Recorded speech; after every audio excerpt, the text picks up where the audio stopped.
This episode of Recording Studio Rockstars is brought to you by Atom Audio, Isotope, Native Instruments, Empirical Labs, Sound Porter Mastering, and Trace Audio. You're hearing my voice right now through custom Trace Audio cables and the new Empirical Labs pump compressor mixed through Isotope RX, Ozone, Neutron, Nectar, and Plasma, all mixed on Atom Audio monitors. Please check out our awesome sponsors using the links in the show notes. It's a great way to help support this show. Now get ready to rock. Give of yourself generously to the people you're working with. It's incredible what comes back from other people when you set the pace of generosity, just in terms of your ideas, your physical tools that you're offering the project, your time, your investment. When you are generous, it is unbelievable what you can accomplish with literally anybody, really.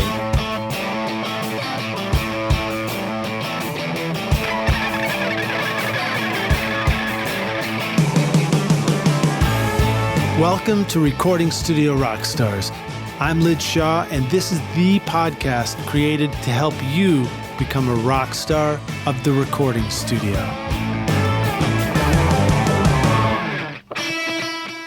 Atom Audio celebrates 25 years of designing industry-leading monitors in Berlin by unveiling the Arctic White A4V and A7V monitors, available for a limited time. With the XART ribbon tweeter design, customizable speaker voicings, and SonarWorks integration for room correction, these monitors deliver professional-grade sound perfect for Grammy-winning producers and home studios. Make your studio cooler than cool with the Arctic White A4V and A7V, available for a limited time with the standard extended 5-year warranty at atomaudio.com.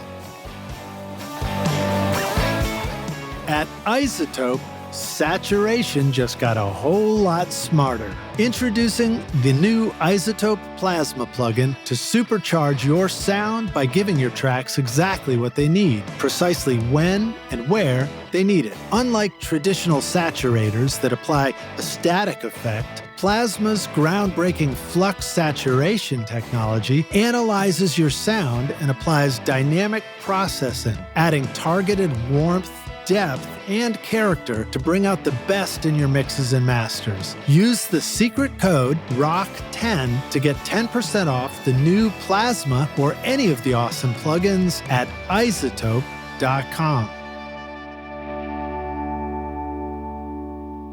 Howdy, Rockstars. It's your host, Lid Shaw, and welcome back to Recording Studio Rockstars, bringing you into the studio to learn from recording professionals so that you can make your best record ever and be a rock star of the studio yourself. My guest today is Jeremy Steckel, a musician and producer in Columbus, Ohio. Having settled into an indie pop and rock production and mixing universe, Jeremy focuses on building the landscape of the song around the core part of almost every modern song, the vocal performance. Nothing speaks louder than an emotional, well-captured vocal delivery, and the song always has to serve that objective. Some of Jeremy's credits include MEOWBOYS, Coastal Club, Louis, Darity, Sean Mack, Trauna, Brightest London, The Orphan, The Poet, and Embleton, to name just a few. And today we're going to talk about working as a touring guitarist, building a new mixing studio, how to get great production and mixes, and even finding ways to level up your business through the power of a mastermind group.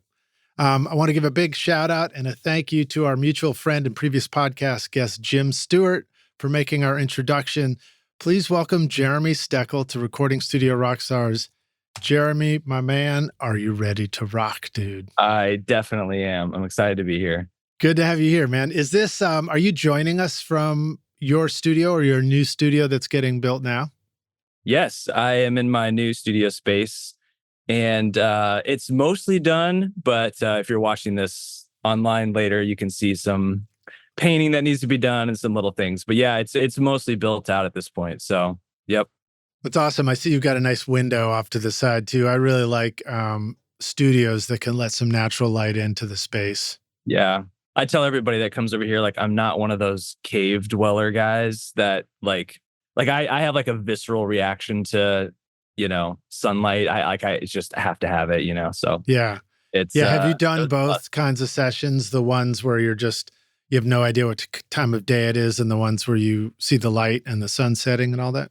Yeah, I have. I've definitely been in studios, where one of the first studios I worked in years ago, it was this beautiful custom built studio, but there were zero windows and you had to go to the lobby of the building, and on one hand it was cool because there was really not a lot of distraction. It was kind of like, this is what we're doing today and we're gonna, but we would all just find ourselves outside every couple hours anyway. And so I remember thinking, like, if I ever build a studio or just even a mixing room, like, I gotta have a window or something. Yeah.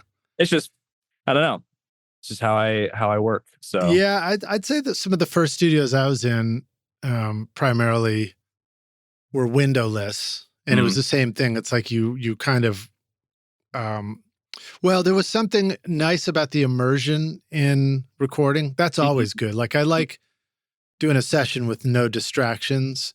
Um, but it was also really tempting to just take a break and go play ping pong and I go know. outside. And there was so many beautiful spring days that would happen Yep. where I was like, God, what am I doing inside a closed room all day when it's a beautiful Oh, day outside? I know. Well, So it's it's good to funny get that that you say that balance. because the studio that I was referring to earlier that I was in that was windowless, it was in the spring. We were there for like 2 months. And so it was, 75 and sunny every day. We were like, we paid a lot of money to be here, but like, what are we doing? Like, why didn't we do this in like January?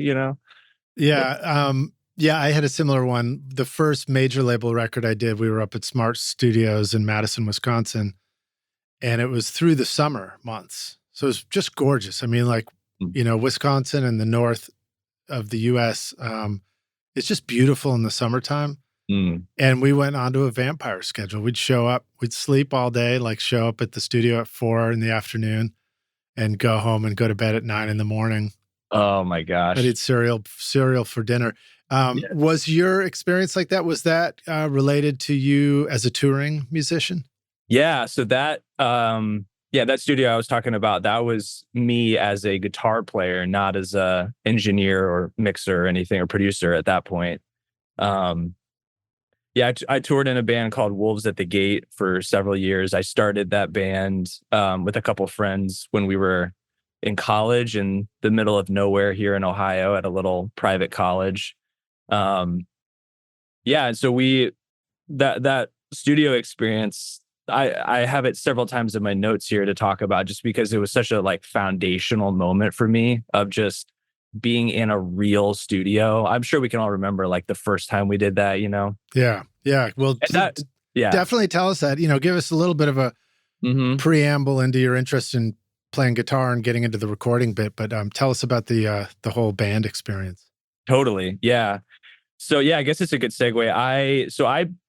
I'm in my mid 30s and I didn't pick up a guitar until I was well into my high school years. Hmm. Um, which is kind of funny, like going all the way back. Like I had a super strong interest in music from a like visceral emotional standpoint when I was a kid, but I didn't grow up in a family. They didn't hate music, but it just wasn't really a part of our existence as a family, to put it Hmm. like in that way. I guess it just wasn't around much. So I just didn't have any way to figure out why do I like this so much or what's going on. So I didn't pick up a guitar forever, Like, which you weren't the kind of family that was singing songs in a group in the living room and strumming nope. guitars on the porch. And I think that's interesting because I mean, like, it's true. Some people grow up, if you're one of the Carters Hmm. in, Eastern Tennessee, you literally grew up strumming a guitar or whatever. Yeah. Yeah. It was part of the DNA of so many families. And it just, the DNA of my family was sports and, church and a lot of other things that were great. And I still am involved in all of that stuff. But, music was just kind of this like huge afterthought. Um, So how did you sort of pivot out? How'd you set off on your own interest? hmm. Well, that's a great question.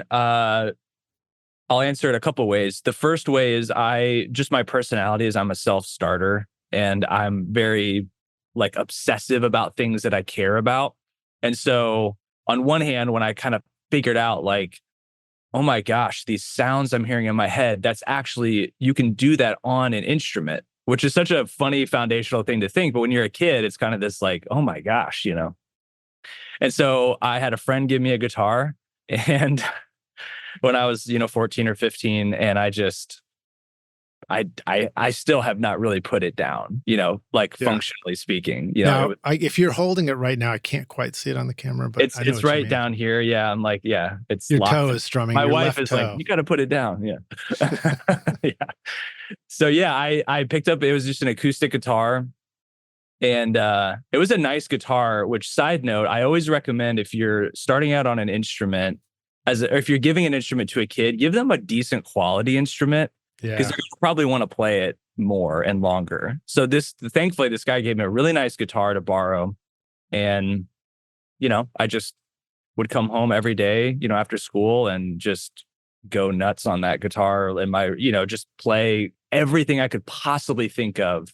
And that really bred in me an ability, or a desire, I should say, to just write music also, because I didn't really have this catalog of music that I had listened to as a kid. It's this really weird scenario where I loved music, but I didn't really know music. And so when I got a guitar, it was just off to the races. I bought so much music and figured out how to play all of it. And, it was just kind of this like explosion of a world opening up to me. Yeah, I agree with you about the also like making sure that kids get a chance to start with a good instrument. When my daughter wanted to play guitar, and I was like, great, let's go to the store and see what there is. And we were at Guitar Center, and I was like, what can we get you for $150? And we pull them off the wall, and it was like, this is terrible. Like nothing. I mean, it may have changed now, but in the end, it was like, all right, let's move our budget up to like $500 or whatever. Yes. Yes. And I don't even know where that gets you today, but it was the same thing. I just thought, like, if it doesn't sound good, why would you want to strum it and play it and learn a chord and stuff? Because then you try it, and what comes out sounds bad, and you're like, well, this is no fun. And you're going to, as a kid, you're going to internalize that and be like, I'm not very good at this, or, and hopefully, a lot of kids stick through that and stuff. They can push through, but it's a nice leg up to have a nice instrument, So how did you, so you started doing the band thing, and then did you guys start to see some success as a band? Yeah. So we started, several years later, I went to college, and a buddy, a friend of mine at school, there were only a few of us at this private Christian university that really enjoyed like heavy metal or kind of hardcore rock stuff. But we were all kind of in our own sections. We didn't really know each other, but we knew of each other. It was this kind of weird, like, oh, you play in bands, right? Kind of a like bumping in the hallway kind of thing. And so finally one day we came to our senses, and we all started hanging out and writing together. And that became Wolves at the Gate, those four guys. Which that band is still a band today. I'm not touring with them any longer, but I'm very, connected to them. Love those guys to death.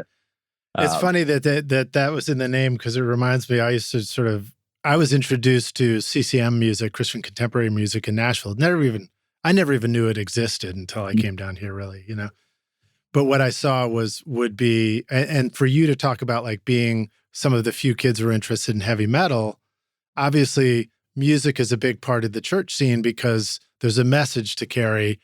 It's moving, it's emotional, it becomes part of services. And then also it's a great way to get a message and a feeling and an emotion out to people, right? 100%. I'm riffing here. You can come back and set me straight on this.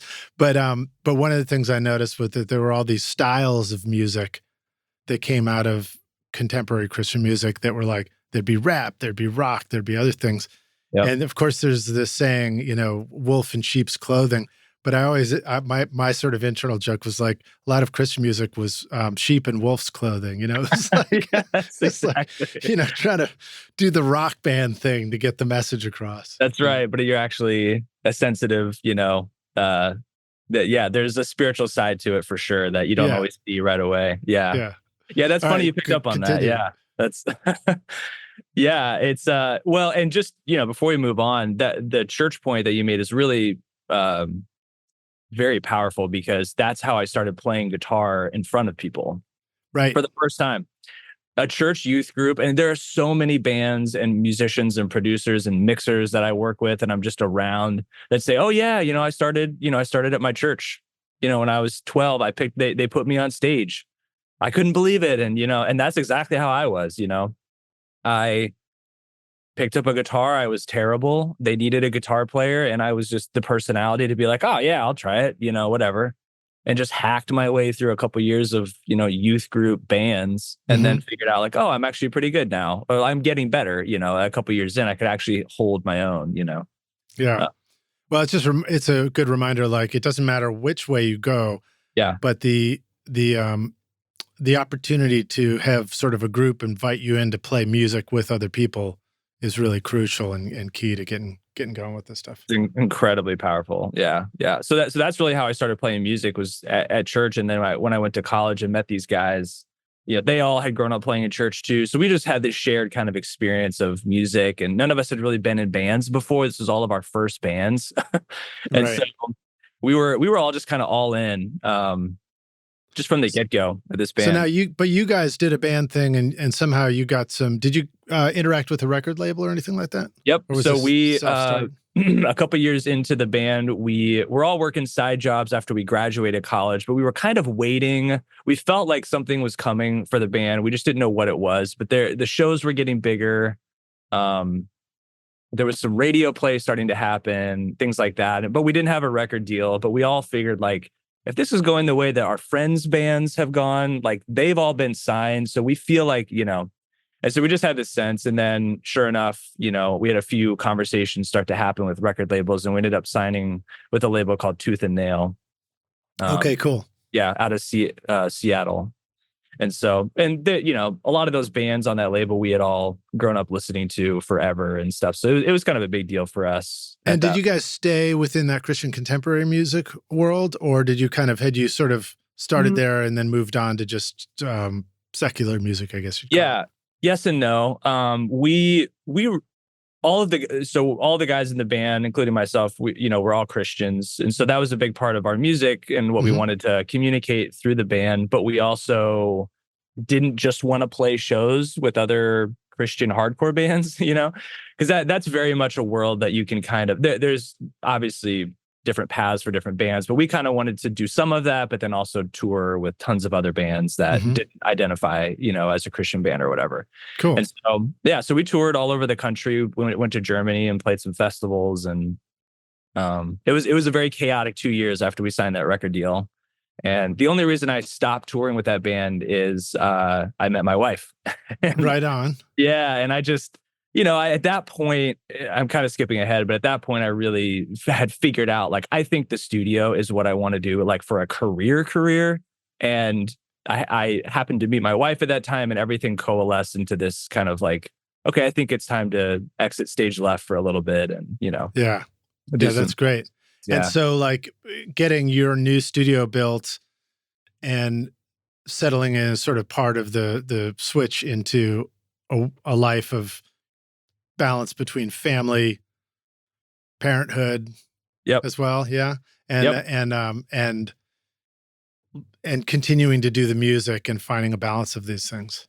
That's 100% right. Yeah. I essentially, just to kind of race through the story, I left the band, I got married, and then I worked at a church for a little bit. And then I as soon as I got busy enough to take all of my vacation time in a year, by like March, I had taken all my vacation time just to work on records with people. And so I talked to my wife, and I was just like, I don't know how to do like a 9-to-5 kind of job and also do this. And I'm so busy already. It was just kind of this like turning point moment for me a couple of years into like the post band life. And then I basically jumped in full time.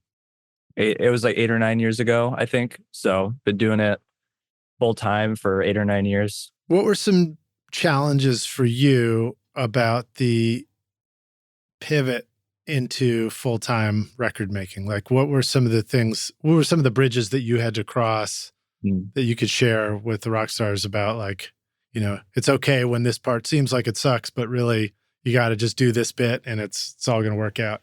Yes. Yeah, a lot of thoughts on that. I'm sure I think a lot of people talk about this one, but definitely the finances of it were very tricky, especially just as a quote unquote newlywed. We were still a couple of years in. My wife was working, but we were both kind of figuring out what we wanted to do long term and things like that. And so we didn't have this huge nest egg kind of saved up for that. We kind of just, we had some school debt and some other things that we were trying to kind of get out from under. And all of that was during me starting kind of my studio journey full time. Figured if life's going to be a challenge, let's just double down on it. Oh my gosh. Yeah. And we're kind of like stubborn people in that way, where we're just like, we want to do this. So let's just kind of, figure out a way to do it. So we just jumped in. What, and again, I hit you with questions because I think of them. So I love it. If you feel like I'm derailing you mid-story, just keep going. Not at all. But what do you want to say about stuff that you figured out just in terms of, this show, of course, is about the studio. It's about making records, but the family life balance is also a crucial part of that. And if we don't figure out how to balance that, we don't get to make records sometimes. Correct. So what do you want to say about that ability to navigate the really tricky financial uncertainty and hold the marriage and parenting and stuff like that? Is communication a key part of that? Have you seen examples of it not working elsewhere? Definitely seen examples. Yes. I can mostly just speak to my experience, which is, like very point blank, like family comes way above work and music to me. There's no, outside of my family, there's very little that I care about as much as making music. So for family to be even that much higher than music for me is like, I've just had to place it on that stage just because, once you have that priority list in place in your head mentally, it gets a lot easier to figure out when you should be doing stuff and the allocation of your time and energy. I have two little kids now. I have a 2-year-old and a 1-month-old. And so we're navigating this right now. It's how do we do this in a way that, I'm present, because that's by far the most important thing for me, is to be present for my wife and kids, Yeah. I think that's great insight. And I know for myself, I went through some struggles with that. And sometimes it's a question of, I think I instinctively wanted to do it, but I don't think I had the clarity of thinking and verbalizing it that you do at your age, so congrats on that, man. I appreciate that. Yeah. Well, I have also gotten to, I have a wonderful community of people here, both the Mastermind group, which I'm sure we'll talk about. Yeah. And also just my wife and I just here in Columbus have an incredible community of friends and stuff. And so definitely iron sharpens iron to some degree here with some friends, and we get to hash all this out every week together, some friends and I. So I definitely can't stray that far from the important stuff without people beating down my door, which is such a healthy, system to have, if you're blessed enough to, to have that. So, but yeah, communication, like you said, man, that is like that. It just begins and ends with that. If I'm communicating well with my wife and kids, they're like, the world opens up to me and what I can do, and just the joy of what I'm doing is so much greater versus me kind of withdrawing and squeezing time in the studio and being like, I'll be right back, and like kind of like fighting the flow of it. It's just, that doesn't work, at least for me,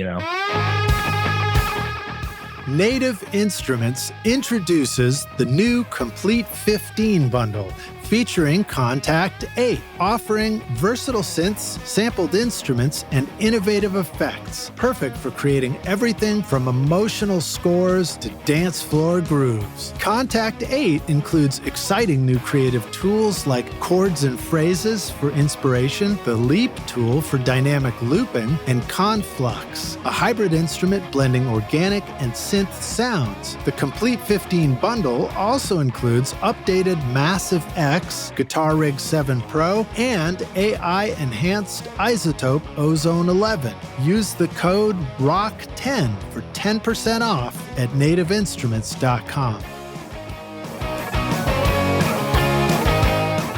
Empirical Labs, creators of the famous Distressor, offer high-performance gear for audio pros. The Fatso adds warmth to digital recordings with harmonic generation, tape emulation, and compression. The Pump, a 500 series compressor, features 8 selectable ratios, precise attack and release controls, saturation, and an attack mod for incredible transient control. The Arouser and Big Freak plugins are also available at empiricallabs.com, where you can use the coupon code RSR10 for 10% off. Follow at Empirical Labs on Instagram, making studio gear that works a little easier, a little better, and a lot longer. It's fascinating to hear you describe it, because that, like what you said, squeezing time into the studio, I'll be right back, just a few more, I just got to knock this thing out. Those are like, we all know what that means, you know. We've done it, yeah. And there's all sorts of experiences, and some people, you know, find different ways to balance that, but it's cool to hear you talk about it. And I think many of us would love to experience an ideal balance of family and life and studio stuff. And, you know, here we talked at the very beginning about letting some light in the window into your control room. And I know that for me, that switch from, you know, at least a decade of wake up, go into the studio, eat dinner, go back to the studio, work until my eyes can't stay open, and just do it again 7 days a week. But then switching to like family life was very tricky, you know. And it was the first time I ever had to do things like tell everybody else, hey, I'm stopping at dinner. I'm going to like put my kids to bed and stuff. So very cool, man. So where do you want to go from there? Talk a little bit more about some of those studio experiences, and then building the studio you've got now, sort of getting from experience in the studio to creating your own world. Yeah, for sure. So several years ago, I started to rent out a commercial space here in Columbus. And it wasn't a studio per se when I first took it over, but it was just this kind of blank canvas room that I worked in for a few years. And then during COVID, I was so bored, and, you know, there was some stimulus checks, you know, things like that I'm sure we all, you know. And so there was a little bit of a moment where I figured, hey, I could actually turn this room into something that I've just always wanted, you know, and just in terms of some treatment and a little bit of gear here and there, things like that. And so I you know, during COVID, I taught myself kind of some basic construction stuff. I'm in no way a contractor, but, you know, just little things here and there. And so I turned this commercial space into a much nicer studio to be in. And that was, you know, 3 or 4 years ago. And then I just recently moved into this space a couple months ago. So, and that was when you talk about converting a studio, you're sort of approaching it from you've got one room to work in, as opposed to a studio with isolated ISO booths and, you know, drum room or anything like that. So I actually really grew to love, like, kind of on a side note, I really grew to love the idea of working in the same room as everybody. And it's all I really knew. I think there were times where having a control room and a live room would be awesome, especially just when you're tracking. It's really nice to kind of have that separation. Yeah. But really, if you just kind of rock with headphones, you know, you get part of the way there. You know, you just kind of, you have to make sure your phone's on silent, things like that are just kind of funny, like isms of working in a room with people. But what are some other things? I mean, so if we're going to stay on that topic for a minute, it used to be a bigger deal maybe than it is now, but it used to be that the Pro Tools rig, the computer, it was a lot of loud fans, you know, that you'd be trying to figure out what to do with. And sometimes if you had the right kind of setup, you could move the computer away from you into its own closet or something. Yeah. Other times you just had to deal with it. I spent a lot of time dealing with it.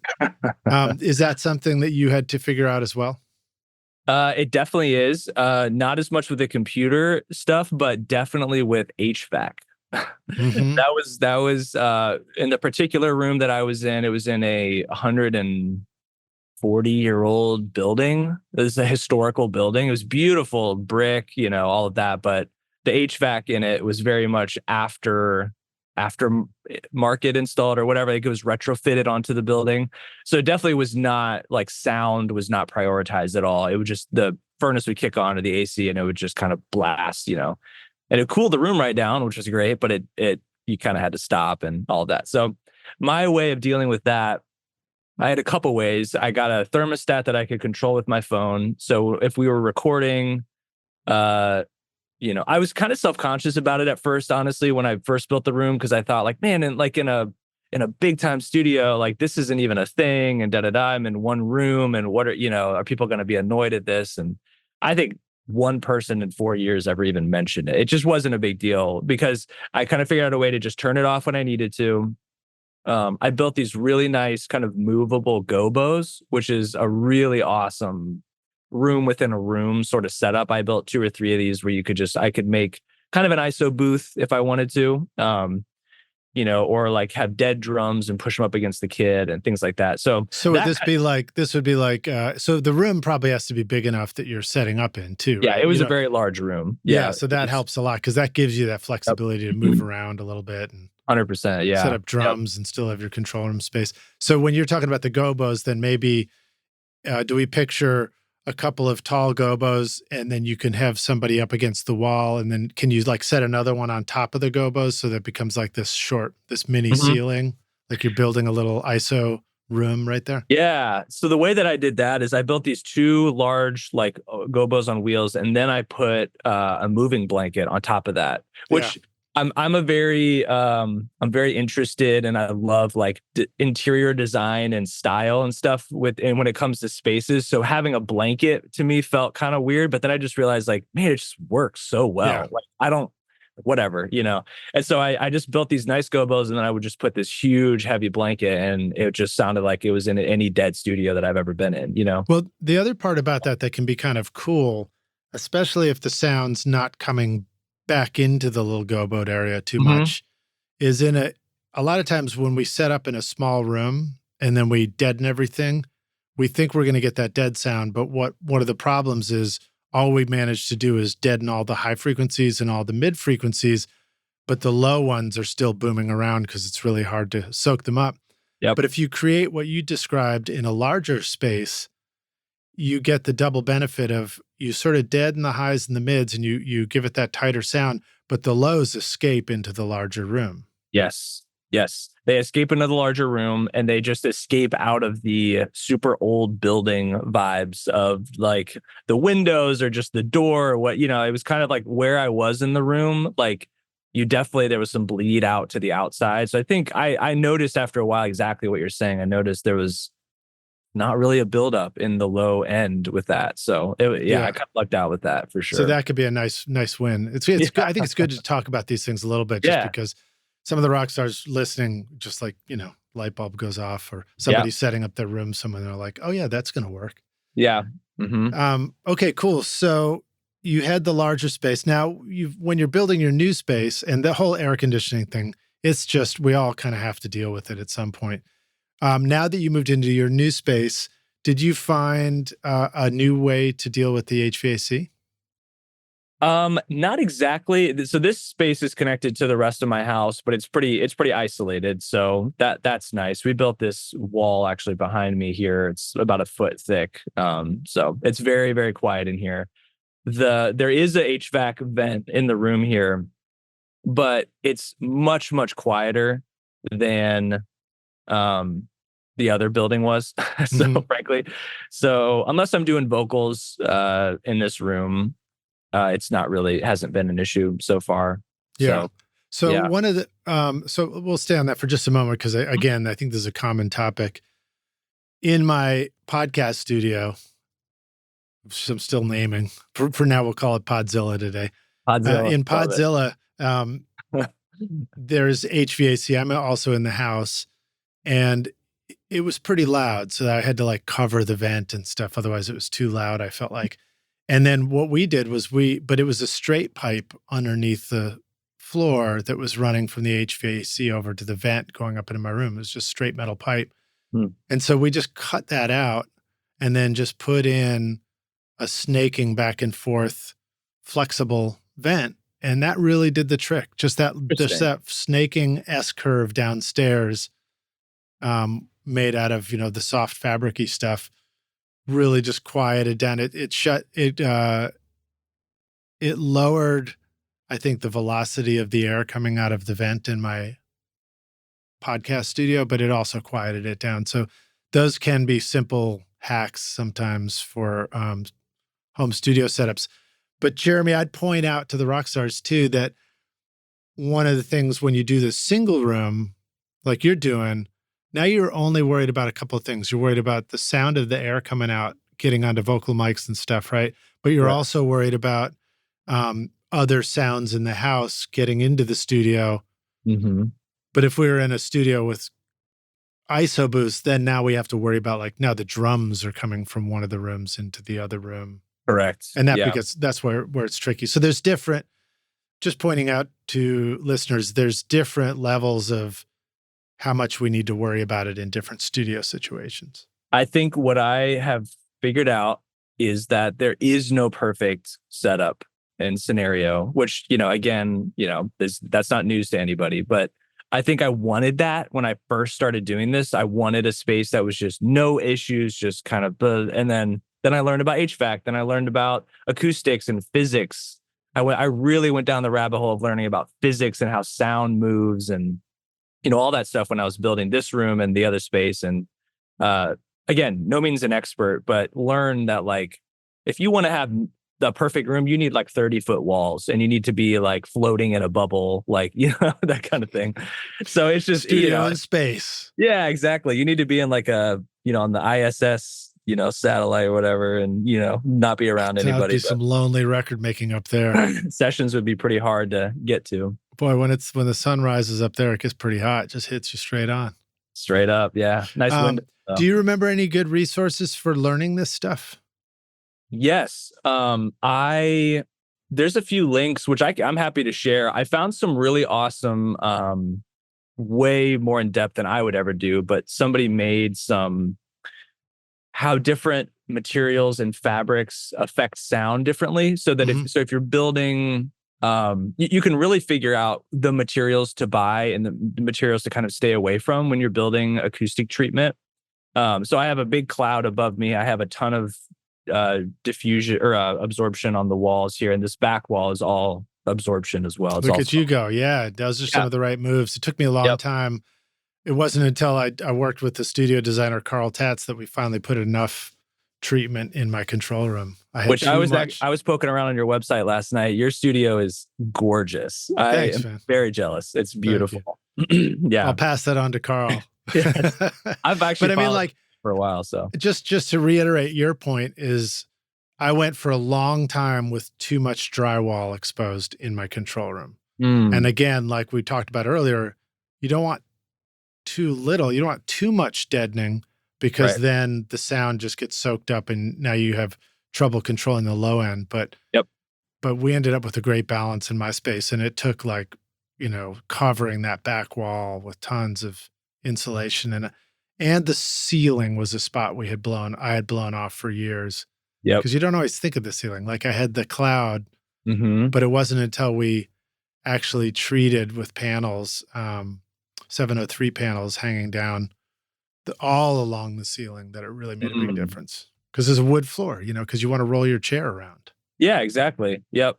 Yeah, I've gotten pretty far with some clouds and a nice rug and taking care of most of the walls. I found, I think too, just on a side note, the last room that I was in for several years, it was a pretty live room. The secret that I have found is tube traps. I have a bunch of tube traps in this room too. I'm a huge believer in tubes and just the way that they affect sound. So I built not the tubes in your guitar amps, Rock. Not the tubes. These are physical tubes. I do love those tubes though. So too. But. Yeah, I can see it in your website photo. And this might be the previous space. I don't know if that's the other one or this one. It's the previous space. Yeah. Yeah, but you again, you were dealing with, looked like a cool spot because you got a exposed brick wall. So it's got that vibe of an urban coffee shop. And I know Columbus has some beautiful some commercial spaces. John Finnell's been on the show before, Relay Recording. Oh, awesome. And we spent a bunch of time at his studio too. But you put up these big panels, and then those curved tubes, the round tube traps, you can set them up in front of you like a wall and then kind of set your speakers in them and stuff like that. So that's cool. That was a transformational moment for me when I finally bought those. I bought them used. I drove to Brooklyn in like a 24-hour road trip. I drove out to Brooklyn, bought them from some guy, and drove back the next morning and put them in. Got to do that. Got to do those studio road trips. I drove 2 days out to Durango, Colorado, and 2 days back, sleeping in the back of my minivan to go pick up a tape machine when I was building my studio. I have a Juno 106 synth here, and I drove to West Virginia to a pawn shop on a whim. Sometimes you find stuff and it's like, if I wait, it's going to be gone. So, and I'm just the kind of guy too that I'm like, I love a road trip. I'll just hop in the car. Right on. Well, so let's see. What else do we want to talk about? So if you're setting up the control room for sound, what monitors do you use, and how do you like to set those up? I use Atom A7X monitors, and I have great. the matching Atom sub. I think it's the sub 10, the larger one, that Atom recommends you pair with the A7Xs. So that's awesome. I bought these monitors. They're, for those that don't know, they're relatively affordable. I would say they're probably $1,500 a pair, something like that. You could probably even get them a little cheaper if they're used, but. And they also have some built-in room correction options, right? They do. Yeah, they have. It's more like you can juice or kill certain frequencies. So yeah, you could really tailor it to your room for sure. And I used SonarWorks for a while and worked with the Atoms, but I ended up just having a pretty bad experience with room correction stuff. So I just kind of figured out, like, I think I just want to treat the room and get used to it and then just mix kind of, and never have to worry about that. So that was my journey with that. But I have decided to purposefully just stay with one pair of monitors for as long as I can get life out of these guys.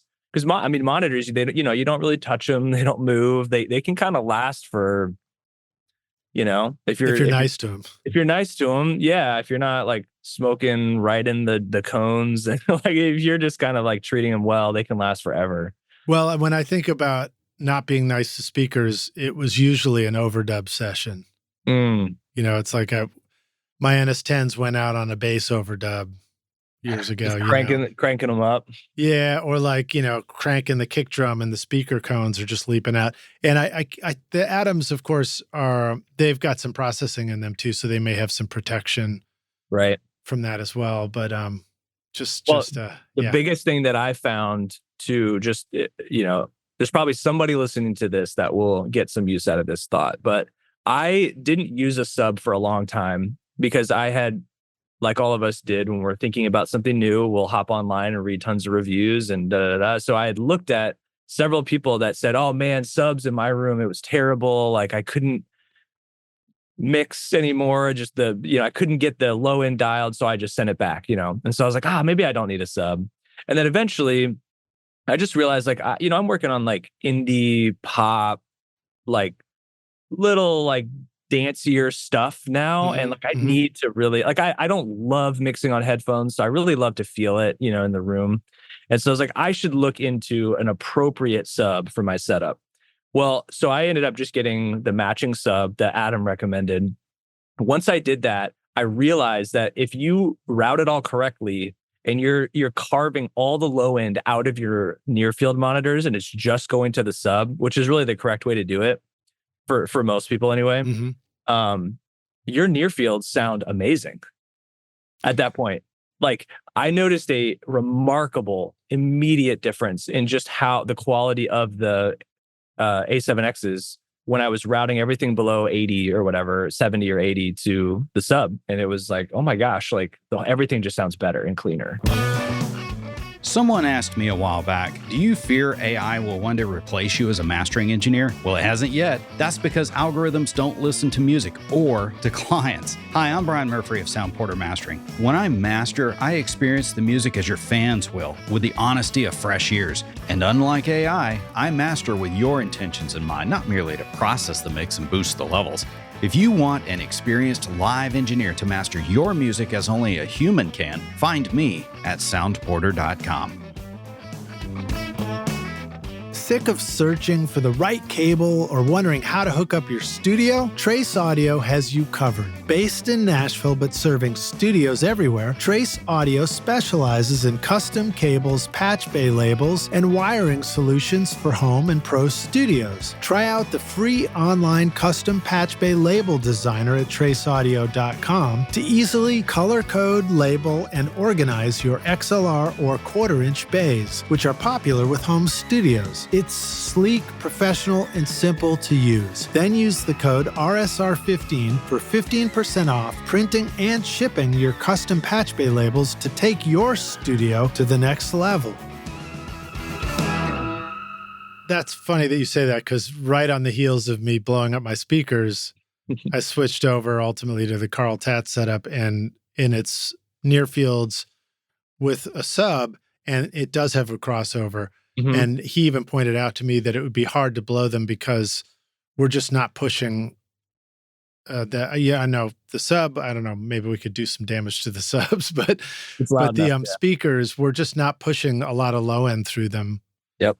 Because of the crossover. So that does actually breathe some potential extra life into those near fields as well. Yeah. And I really specifically noticed it when I kind of turned the system up louder. There wasn't this mushiness or kind of, I don't know, it's hard to describe sound with words sometimes, but just this kind of lack of clarity in the lower mids and low end, that you would expect to, it's a 7-inch woofer. You're not going to get like 30 hertz out of that, Right. But the dub goes down to 20 or 30 hertz. Like I can clearly hear a sine wave that low, So and that sounds similar to the lesson you learn about mixing too, where it's like you learn to be careful with the low end, and you learn the power of high pass filters on things that don't need to have all that sub information, because in the end you're trying to pack so much up forward in the mix, and that stuff just eats up the headroom. Really, it eats up the space for power. Yeah, I'm still learning that. So, I think we all are. I think it's a constant pursuit of trying to figure out what the best balance of all that is. Yeah, absolutely. So what are some other tools in front of you in your studio setup? So I wish I could just like take my webcam and show you here. I have really developed a philosophy of find the tools I love and keep them forever, and just get rid of stuff I don't use. And so this room is still getting put together, but there's really not a ton of gear in here other than I decided several years ago really to just invest in instruments mostly, and leave a lot of the, mixing and things like that, tools for that more so in the DAW, which, I think is a lot of people are doing now. But I also, we didn't touch on this too much earlier, but I also rent space at another studio in town when I have bigger sessions, and they have a console and just an entire wall of outboard gear. Oh, great.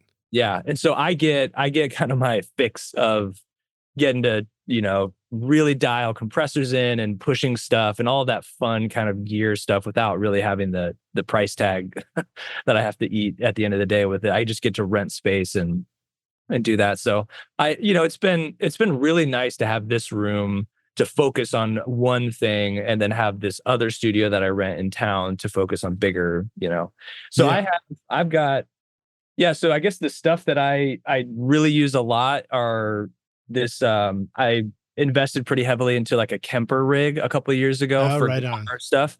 So I'm sure a lot of people know what that is. If you don't know, it's basically an amp, quote unquote modeler system. They really don't like to call it that, because it's a very bespoke kind of way that they set up their system. Kemper does and stuff, but it's essentially an amp modeler system that, I've used all of them. I've used Axe Effects and Kemper, all the pedals and stuff. And we've talked about some of that stuff recently on the podcast too. Oh, cool. Okay. But a thought that pops into my mind, I don't know if you're doing this, but it occurs to me that if you're doing the My Studio plus going to the tracking room studio, sometimes in those tracking spaces, those are where you have the opportunity to like do big ass guitar sounds or something, or you get a sound that you really love.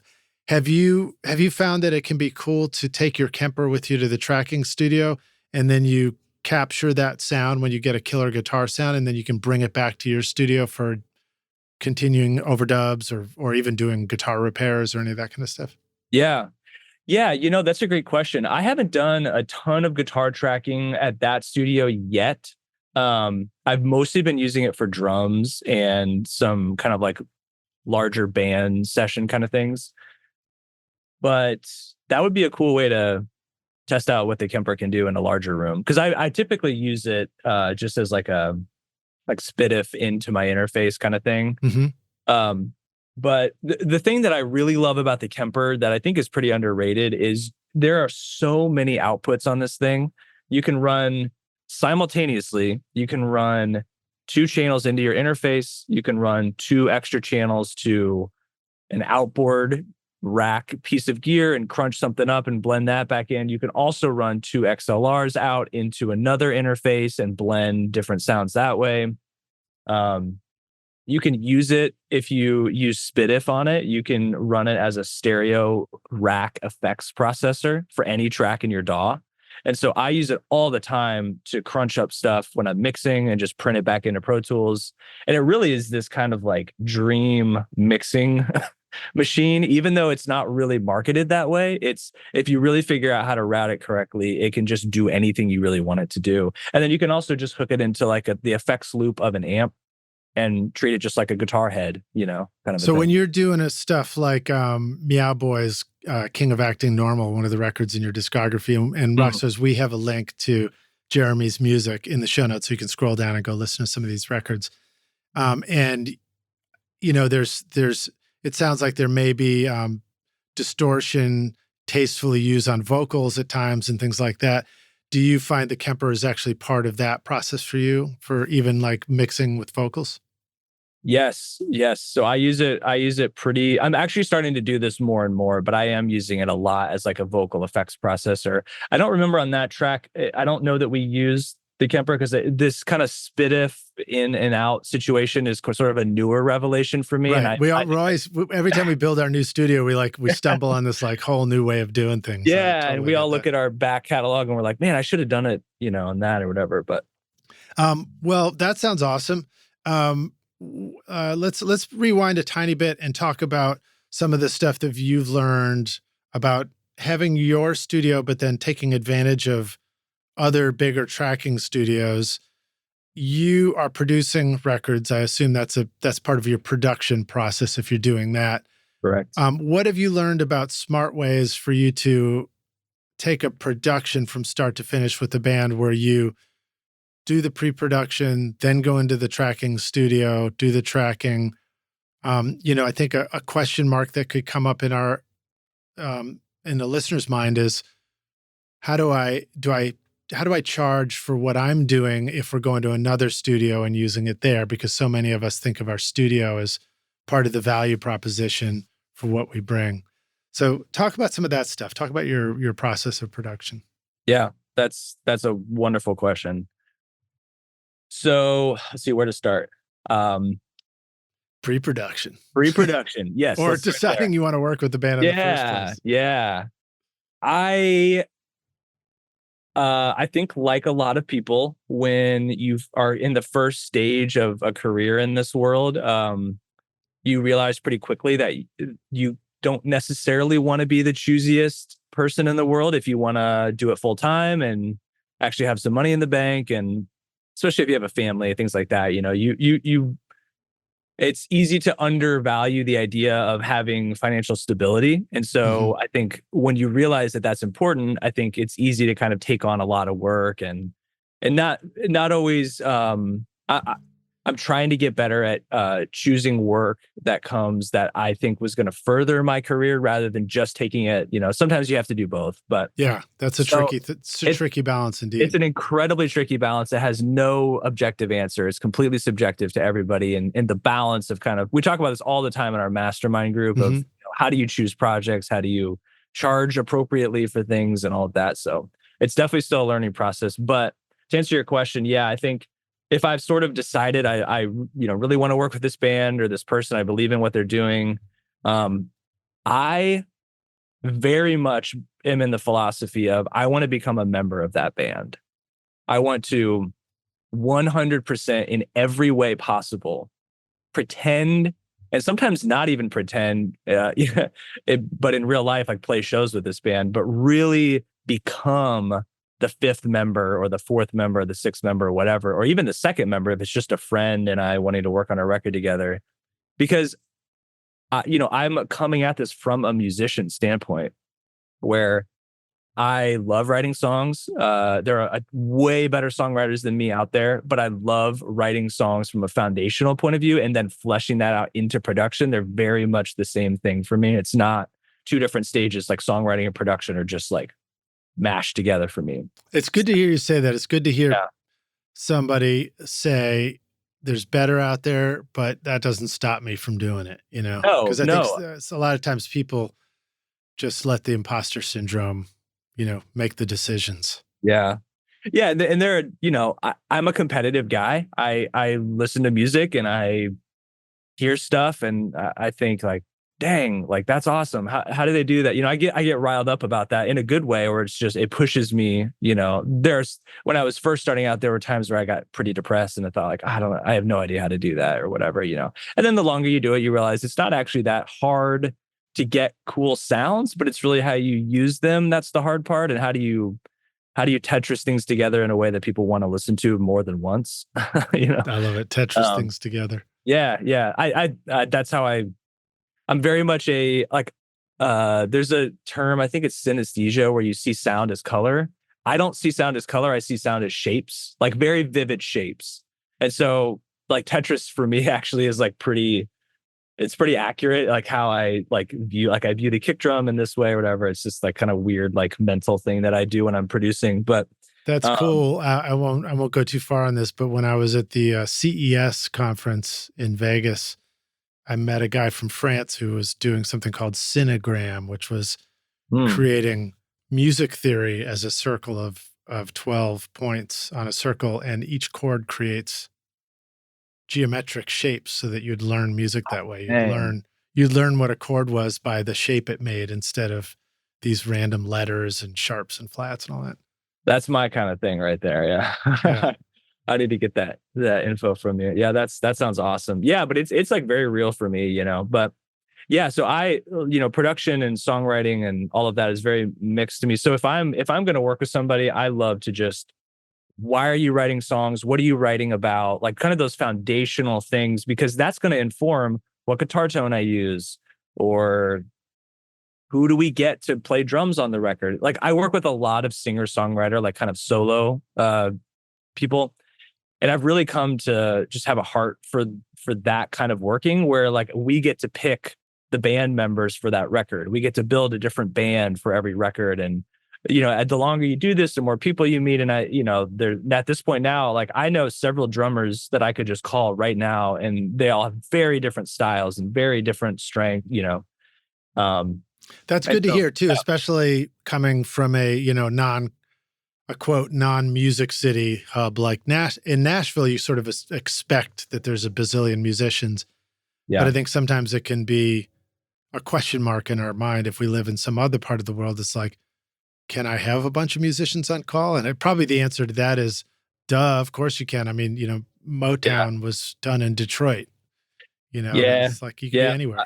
I don't, we've talked about moving to Nashville for years. And then eventually a few years ago, we decided to buy a house here, and we were like, okay, like, I think we're going to rock it in Columbus for a foreseeable future. And so then once that happened, I've made some trips down to Nashville and all of that, but there's also just been a lot of people presented through projects here and Ohio and Michigan, especially, and Kentucky and some surrounding states that, like, man, you are a good drummer. Like, where do you live? And then I'll grab their number, and I'm just the guy that's like, I'll DM or text somebody on Instagram if I love their work and just be like, hey, what do you charge to like do drums for a song? That's great. So sometimes you've explored remote sessions as well that way? A ton of times, yeah. And sometimes it comes back very fruitful, and you get to build a relationship with somebody, and you've really found like a guy for this kind of thing or whatever, or a girl, or whatever. But then sometimes the DM just doesn't get read for a year, and it's like, okay, that it's Instagram. What do I expect? That's fine. Yeah. I don't Well, have I mean, now with the ability to so easily zoom in on a session, and you could use audio movers links or whatever, and you can hear totally high quality. There's something potentially really cool about a drum session happening somewhere else, but you're hearing it on your mix monitors back in your space. Yes. And giving feedback. I don't know if it's always like that. I know there's a variety of remote sessions. Some just want to do the thing and send it to you. Mm-hmm. But I assume it's also possible to listen in on sessions. Yeah, I haven't done audio movers as much as some people I know have. They've really gravitated toward that. I tend to work with people where they'll just send me stuff. Maybe they have like an Apollo in their basement or something, or they're like at a friend's studio and they maybe don't have the rig, but right, the whole live streaming rig. Yeah, I think it's a bit of a commitment, but I good reminder to us. Yeah, not to assume that everybody would be able to do that. Right, because I didn't for a long time. So well, let me pivot to this one. If you go with the band into a big tracking space studio in town, just talk about the dumb question people want to ask. How do you charge for that? What's a good way to think about that? So the way that I have done it is I have developed a relationship with the people that are booking these studios, AKA people that are either studio managers or friends of mine that are co-owners of the place or something like that, where there's a personal connection somehow to the person that I would be connecting with to book the room. And there's only really one or two that I like. There's one main one in town. Like I don't want to pretend like there's like 12 huge studios in Columbus, because there's not. There's a couple really nice ones that are great for tracking. And the one that I use typically, I have developed a relationship with the guy booking it, and we've worked out a really healthy rate per hour. So I can basically book it, from 12 to 2, or I could do 10 to 9 and, do it all. And there's kind of caps at a certain point where if I just want to book it for a day. And then I take I don't charge that to the artist, because it's probably specific to my situation, but because I have my own commercial space for so long, everything was just an all-in number, and that was easy for people to kind of work with. And I'm not charging for my time plus my studio time, like way too confusing. I don't want people looking at the clock either when we're working. I just want to work. So I tend to I don't really advertise what I pay to that studio to rent it, if that makes sense. Like I just tell the artist, here's my day rate, or here's the session rate or the project rate really. And then I just try to work in, an appropriate amount of days to track at this space, and then just do the rest here. And so that's a good takeaway for us, is that when we get bogged down in the details of like, how do we do this, and how do I charge for this time and that, sometimes the answer is you're asking the wrong question. Like, just figure out an overall project rate that makes it really simple for the people you're going to work with, right, and then just do the calculations internally. I do all that internally, and I before we even set foot in the studio, I make sure that I'm going to make enough, and that obviously the studio needs to get paid, because they're just renting it out to me. I'm just a client to them. A client with a personal relationship, but it's still a business. And so I need to make sure. So sometimes, I'll kind of have like a studio bank account nest egg, where if I need to front the money for that studio for a day, I can do that. And I'm not begging the artist to pay their invoice ahead of time, getting into this trap of, getting paid before you do the work. And it's just kind of like, I've been in that position before in the past, and I realized like, I just don't really want to do it that way. I'd rather, I love to do the work and then get paid afterward. And it's worked out well for me, so far. iZotope is truly amazing for mixing and mastering your music, like the new iZotope Plasma plugin featuring flux saturation, which helps you sculpt the harmonics in your sound, enhancing the excitement and clarity of your tracks or mixes. And Ozone, with its built-in mastering assistant, helps you analyze your mix, suggesting all the settings you need for a professionally mastered result based on your chosen style of music and EQ curve, referencing a specific song if you want. Ozone features sophisticated yet simple modules like clarity, impact, low-end focus, stabilizer, imager, exciter, and spectral shaping, along with powerful dynamic EQ, compression, and limiting, allowing you to adjust the settings to your taste so it sounds incredible. And with the magic of master rebalance, you can even manipulate the vocal, bass, and drums separately at the mastering stage. Use the code ROCK10 to get 10% off Plasma Ozone RX or any of the fantastic plugins at iZotope.com. Adam Audio is celebrating 25 years of researching, developing, and manufacturing industry-leading monitoring solutions in Berlin. To mark this milestone, our friends at Adam Audio are unveiling a special limited edition series of monitors that will look stunning in your studio and sound as awesome as your music. Introducing the Arctic White A4V and A7V series.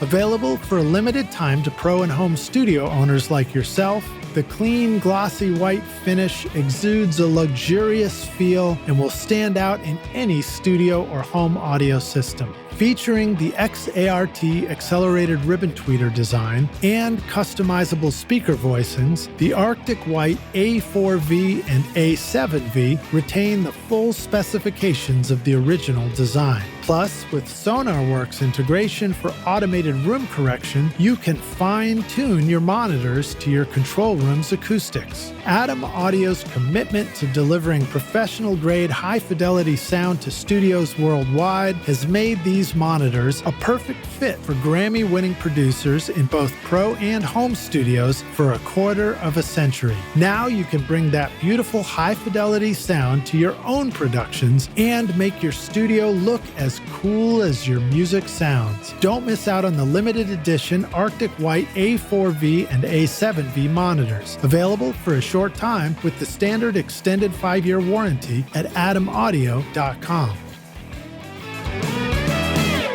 Howdy, Rockstars. We're back now for the jam session. My guest today is Jeremy Steckel, joining us from Columbus, Ohio. And Jeremy, are you ready to jam? I'm super ready. Let's do All right, it. cool, man. So the question I wanted to ask you is, when you are establishing kind of a flat rate for doing a project, then the next question that we all have is, well, how do we arrive at what that rate should be? And if the flat rate, in order to be reasonable, means that it has to be a significant investment for the artist, because you want to be able to establish something. Sometimes it's very powerful to learn how to do a spreadsheet, right? Yes. And the first time I did it, it's like, wow, this is cool, But then you start crunching numbers and you're like, ew, well, I mean, this number looks kind of high, but you realize like, well, if we don't do this, I'm not going to make any money working on this project. So you have to, that can be a tricky thing for us. So those are the two questions: is what advice do you have for being confident about the budget? Do we need to find other ways to be flexible, like offer a lower budget option to clients? And then the other part of the question is, if we think we have something great to offer people and the budget is what it is, how do we establish that trust with all these new people we're working with so that they can realize that it's worth investing in their record because we've got a track record. We can deliver them something really good at the end. Yeah. Great question. Got a few thoughts. I would say that one of the hardest parts about doing this is figuring out what your rate's going to be. And I think I don't think I even have it nailed to this day, but I think I have a much better idea very recently of how to do that. And one of the ways that I started looking outside of the studio music world to business kind of books and some things, some resources that I felt like would be advantageous to kind of learn about how to price things and how do people think about money when you're not having this artistic creative bend to everything, like just a cold objective. How do successful people look at money? Yeah. And one bit of advice that I stumbled on, I honestly don't even remember where I heard this, but it's really stuck with me, is if you, on one hand, you want to be affordable, you want to be busy, you want to have work. That's obvious. On the other hand, if you are never, ever getting turned down because of money, like if you're never too expensive for anybody, you're not charging enough. So I really took that to heart, and I didn't really know how to incorporate that when I first was making kind of my spreadsheet of rates and all of that. And I didn't really know what to do with that, but it felt like it just kind of had this tingle of like, that's a good idea, but I don't understand it yet. And so the more I thought about it, talked to a lot of people, we talk about this all the time in the mastermind group. Like we talk about money all the time, just because it's so prevalent in everybody's job, no matter what part of audio you're doing, podcasts or recording or mixing or mastering or whatever. And so I basically just sort of cold picked a number that I felt like if I do this, if I have 3 days a week or, anywhere from 2 to 4 days a week, or really, I actually would do it for a month. If I had X number of days a month at this rate, that's a relatively normal, not gaudy, but not dirt poor income. Like what's like a middle of the road income. I think there's, the average household income in America is like 50 or 55,000, something like that. So that could be a useful way to just start. Okay, what is the middle of the road? And then how many days would I have to work at my current rate to get to that? And if it's like 450 days a year to get to that, then you're not charging enough money because you like probably can't even get to the median, to some degree. Yeah. And it's a good takeaway too, to remember that Rockstar's like, depending on where you live too, your median overhead might be slightly different. So you might have totally. You might be in a expensive city and you're like, I can barely get by without this. You might be out in the countryside and you've got, life is cheap, but you got great internet and you can get away with something very different. Also worth acknowledging, there's an enormous difference between what I needed to live on when I was 26 without kids and, a decade later, got 2 kiddos and stuff. The numbers are a little different. Yeah. So specific to my situation, my wife is a stay-at-home mom. And so I am I'm the sole income of the family. And so that really clarifies how much money I need to make. It's very clear. And I actually really appreciate that. I think when she left her job, when we started having kids and stuff, like the plan all along was for her to stay home. And that clarified a lot for me. Just, it was definitely a shock of cold water, like having one part of our income just go away for sure. Even though we had planned for it, it was still kind of this like, oh my goodness, like, wow, this is a new way of life, But that, like I said, it was clarifying. Okay, I need to just charge a certain amount for my rates, or else this just isn't going to work. There's just not. I don't want to go into debt. I have a whole history with debt, with school debt and stuff, that my wife and we really took the Dave Ramsey approach and just right on. That worked for me too. Yeah, I could honestly do a podcast just talking about our like debt-free journey and stuff. And so when we were starting the studio, we decided we want to buy a house someday. We want to have kids someday. Like we don't want to have, 75 grand of student loans and whatever else just kind of like hanging over our heads. So we kind of went scorched earth before we had kids and had some flexibility to work extra jobs and things like that. So that definitely put us in a position now where thankfully we are able to be a little bit more flexible with what my rates are and things like that, depending on the project. And again, depending on how much I really want to work on something or whatever. But generally speaking, I don't try to change my rate if I want to work on something or not. I try to stick with my rate because I think there's a value proposition that you're offering somebody when they want to work with you. And for better or worse, like your rate is a big part of what the perceived value of your work. And so the people that I love working with have no problem paying the rate that I have. Some of the challenging folks I've worked with over the years have always been the ones where I'm bending over to kind of like, I could do it for this and da da da. Just it took several years to even have a track record of that, but then I looked back and just realized, like, man, I don't really want to work with those guys anymore. And they were the ones that I did a record for a few grand or whatever and spent 4 months on it and just didn't make any money. And, so Yeah. you definitely, we all learn those lessons, but so Yeah, I mean, I've certainly been down those roads as well. And again, I mean, a good takeaway for us is every experience. Just about, I in my experience, I found that just about every experience has a takeaway that could be really valuable for you if you're willing to look for that silver lining. In other words, sometimes you don't make any money, you work your ass off, and everything falls apart. But the pure gold nugget was the lesson that you were trying to teach yourself for next time, and so you got to, it's good to have that reflection. I'm sure the Mastermind group is great for that. And let's go to that. Actually, let's talk more about that too. But before we do, I just want to comment when you were talking about my rate should be this, or I need to make this much money and therefore my rate should be this. I think we should remember that if we feel like there's a disconnect between what we can deliver and that rate, we should remember that we have the ability to up the level of what we deliver so that now what we offer and our work does reflect that rate. 1,000%. And that's a great point I wanted to make earlier too. Thank you for reminding me. You having a rate that is not dirt cheap, but also somewhat affordable to the average person, it does, it's very motivating to deliver excellent work every time. If you are producing or recording or mixing songs for $150 a song, and you're not kind of starting out and figuring stuff out, if you're like well into your career, but you're really just kind of reaching for those, like just the kind of average person wants to do something like that.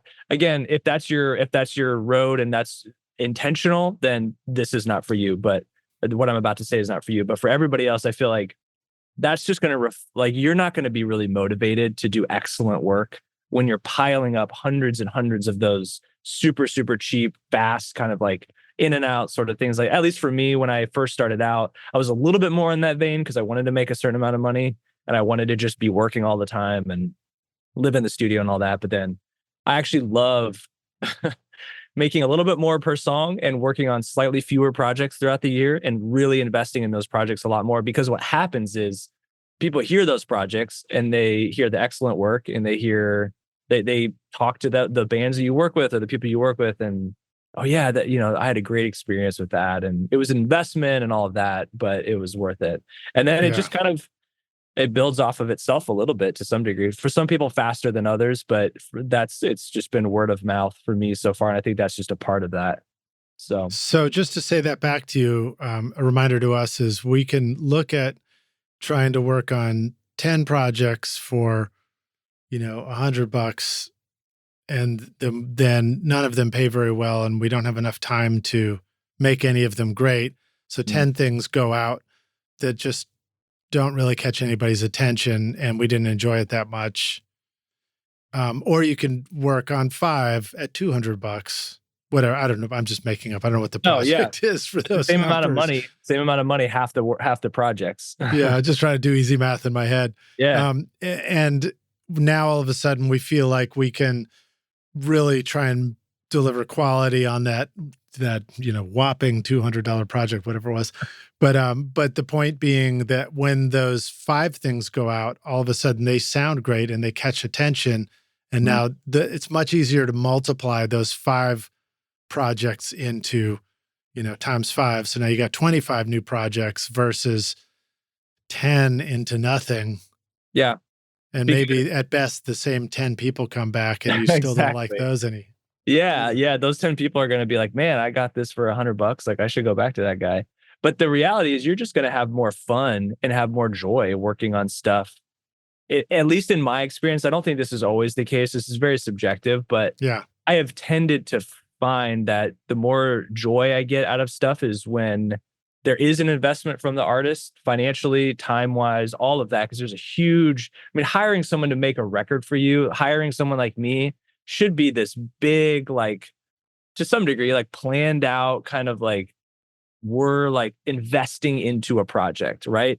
I want you to have that investment because I am investing my time and my gear and my space and my energy family. and my joy and my family. Yeah, we both should have a huge investment, and those projects are so much fun to work on when everybody's bought in.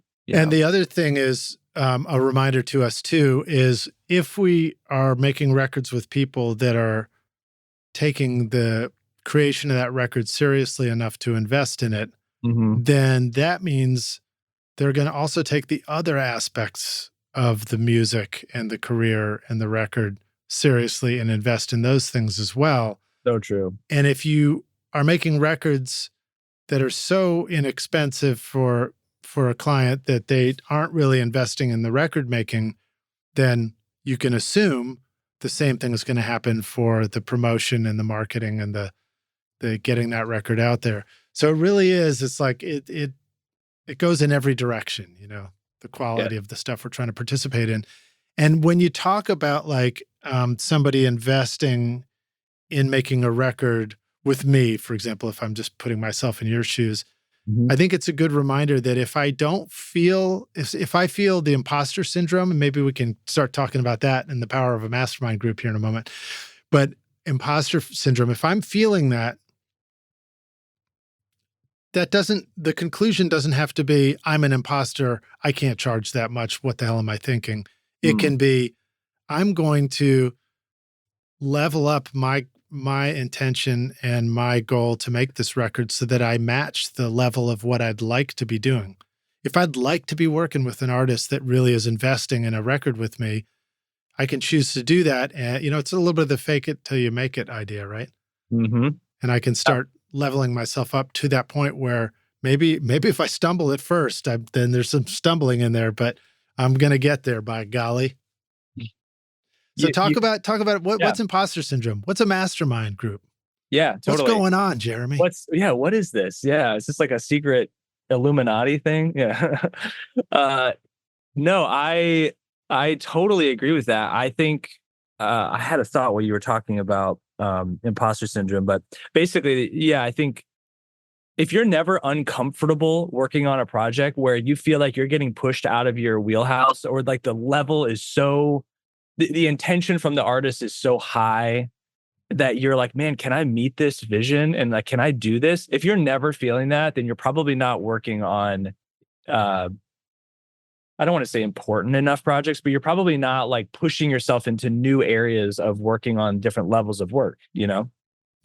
I remember the first few times I was doing that. And even when I was touring in the band, like we would all bring song ideas in and stuff. And I would hear song ideas from the other guys that are just incredible. And I would think like, man, like I'm not writing songs that good. I need to go back and write a song. Like I'm uncomfortable presenting my song idea because your song idea was so good. Yeah. And in that same way, if I'm in the studio and I'm never like, that is an incredible idea, how do we capture that idea because it's so good?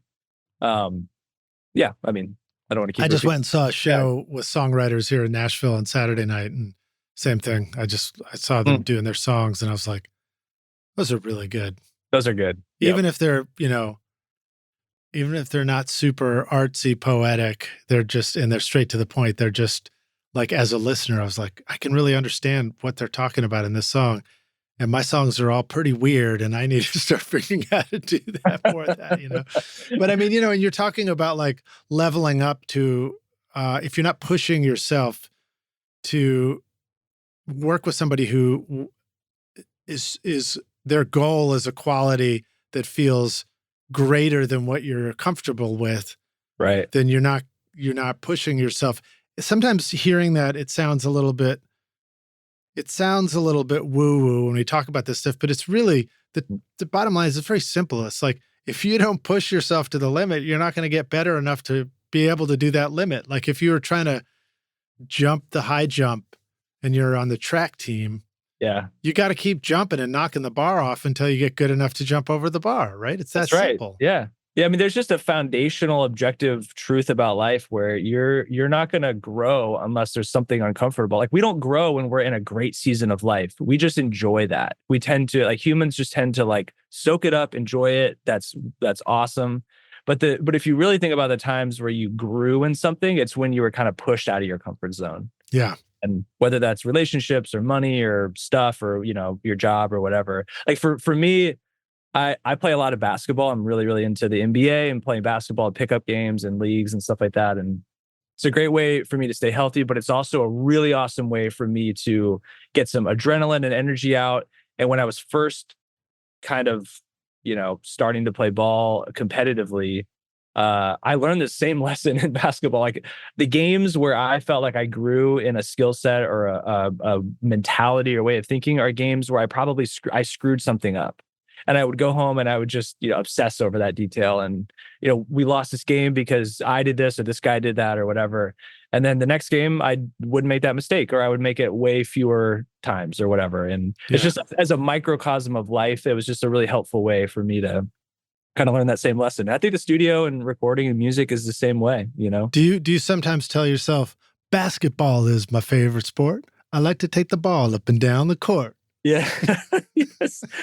I love basketball there. montages in movies. Yeah, they bring me joy. So we were introduced by Jim Stewart, and you guys have been part of a mastermind group for a number of years with, right, I believe, with some other guests on the show, Lee Turner, Michael Estock, Stuart Richardson. Great people. Again, what is a mastermind group? Why should we know about something like this? Do you want to encourage the rock stars to never, ever do anything like that, or to hurry up and get their own thing going? Definitely the latter. Hurry up and get your own thing going. I kind of stumbled into it a little bit because I heard Jim on another podcast. I believe it was the Six Figure Home Studio podcast a few years ago, which some of y'all might know about, but I think it was a few years ago. I heard him realize that he was a couple hours away from me in Cleveland, and somehow connected over Instagram. Hey man, I heard your podcast. I really enjoyed listening to you talk about whatever it was. I don't remember. That's awesome topic, but I just kind of hit him up as I'm prone to do on Instagram and just say like, hey man, really appreciate your insights into, I think he was talking about automation and kind of keeping your business like running slick. And I mean, Jim is, side note, he's just a master at that. So I just really appreciate some of his thoughts. So I think I hit him up and we got to chatting, got to be friends, like kind of over the internet, internet friends or whatever. And then he said, hey man, I think you would really fit into this group. We have this thing called a mastermind group, and we started it because of this podcast that he was on. And, like you said, Michael and Lee and some of those guys were already in that group. So I was one of the last guys to jump in. But that group has been absolutely transformative for me, absolutely transformative in so many different ways. And I was trying to think of how to even summarize this on a podcast, like what it is. And I guess I could just give a kind of a high level, but really, so we meet once a week on Zoom. We all hang out for about an hour and we just talk about whatever we want to talk about. There is no predetermined agenda. And what that does is it allows us to just talk about if somebody is going through something, whether it's in the studio or even outside of the studio, we can just all focus on that one thing and just all kind of give our thoughts and encourage that person and really just rally around somebody. Sometimes it's just a topic where like, hey man, like I was at AES and I went to this seminar and this guy said this crazy thing. What do you guys think about that? We're like, oh, that's crap, or what, that's a great idea. And we'll just kind of debate for an hour and just kind of talk about stuff. Sometimes it's gear related, which isn't that often because all of us, I feel like we're at a point in our career where like sometimes gear is cool to talk about. Sometimes it's like, we've been looking at YouTube gear reviews all day anyway. I don't want to talk about it. Right. So yeah, sometimes it's about that or plugins or whatever. But a lot of times it's just adjacent to what we do for work. There's mastering specific guys in that group. So sometimes we'll all gang up on that guy and be like, what do you do? Like, what is your process? And how do we as producers and mixers give you better stuff? And then you walk away with this like unbelievable list of things to do when you're mixing that specifically mastering engineers are looking for. And it's like, dang, that is so helpful.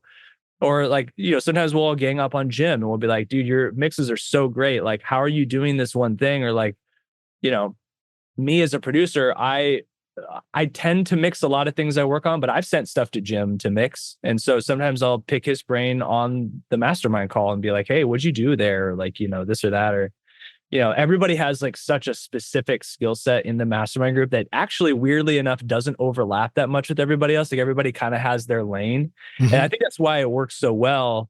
Is sometimes it's really fun to talk to somebody about what you do, but I really enjoy talking to people like a mastering engineer where I don't really do a lot of mastering.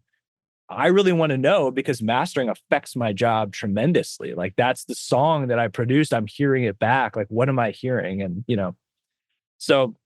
so that's kind of the nitty gritty of what we talk about. But really the more important part of what it is it's just a community that we work so often by ourselves in the studio. A lot of days we're editing, we're just working by ourselves. And for those of us like me that are extroverted, that love being around people, it's just this shot in the arm every week of, okay, the guys are going to be on at, so-and-so time on Wednesdays. Like I need to be there because I need to show my face. And like, I'm so stoked to talk about whatever we're talking about. Or sometimes I'll predetermine like, man, I really am struggling with how to price for this weird project that's coming. I'm going to talk to the guys and,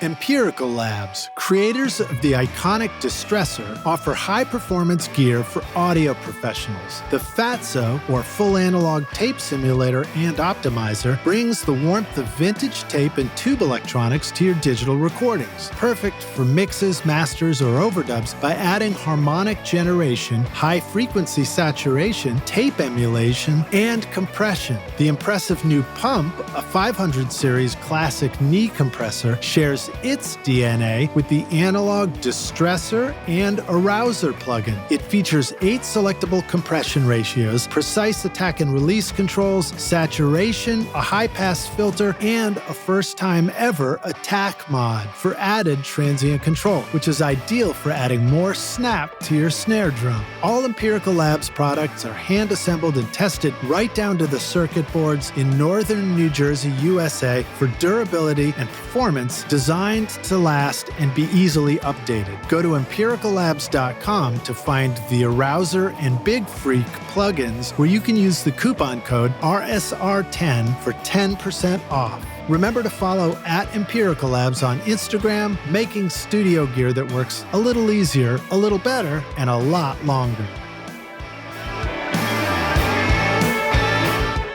Elevate your music production with the updated Complete 15 bundle from Native Instruments, featuring the new Contact 8. This comprehensive collection includes a fantastic range of versatile synths, sampled instruments, and innovative studio effects, giving you everything you need to bring your creative vision to life. Whether you're composing emotional scores, crafting deep dance floor grooves, or experimenting with unique sound design, Complete 15 has got you covered. Discover powerful plugins and instruments that guide you from the initial idea to the final mix. The included Contact 8 introduces exciting new tools like chords and phrases for instant inspiration, the Leap tool for dynamic looping, and Conflux, a cutting-edge hybrid instrument that merges organic and synth sounds in real time. Plus, enjoy revamped versions of Massive X and Guitar Rig 7 Pro to take your sound even further. Then, polish off your mixes with the AI-enhanced Isotope Ozone 11, included in the Complete 15 bundle. Use the code ROCK10 for 10% off at nativeinstruments.com.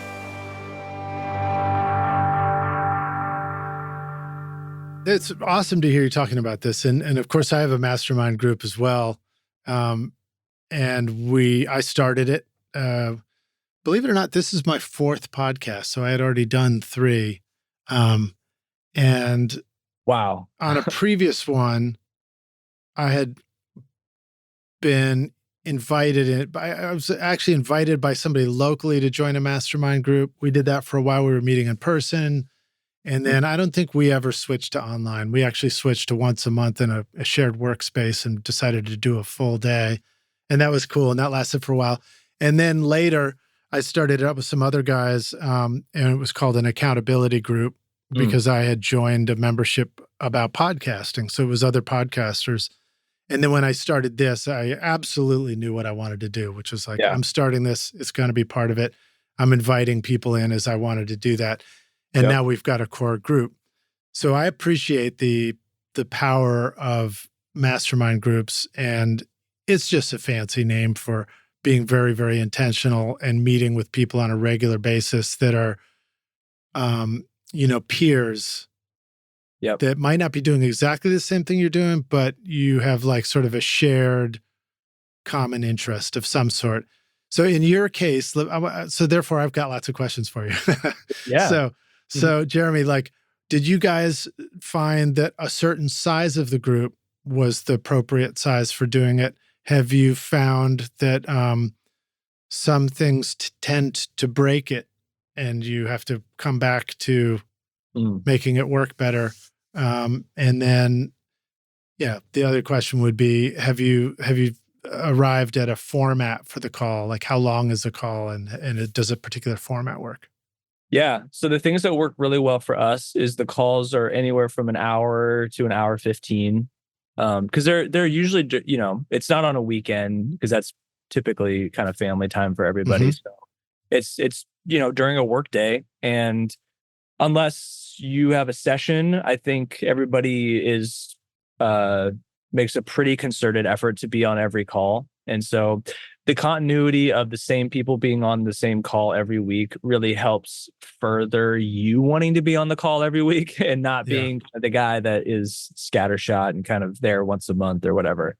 So the consistency is really important. But I would also say it's just so fun to be on a call with these guys that I don't want to miss it. And I think everyone else feels that way, where if I have to miss it for a couple of weeks in a row, like I try to not schedule sessions really during, we do ours Wednesday morning. So I really try to have sessions not be at this exact hour of the day. Cause a lot of times, like, you're scheduling sessions a little bit out. You can kind of, work with people on their schedule and all of that. So I think all of us, I would imagine the other guys are, to some degree similar, where as long as they can make it work, you obviously don't want to turn down work if it's the only time they can, yada, yada. But a reasonable effort to just make that time, it's just like anything else in life. You get out of it what you put into it. And so all of us putting in the time, we've been doing it every week now. I've been a part of it for 2 or 3 years. And a lot of these guys have been doing it for several years before that. So I've done this one that I started is 10 years running now. Yeah. See that I want to get to where you are with that. Like I want to have a decade plus with these guys of just,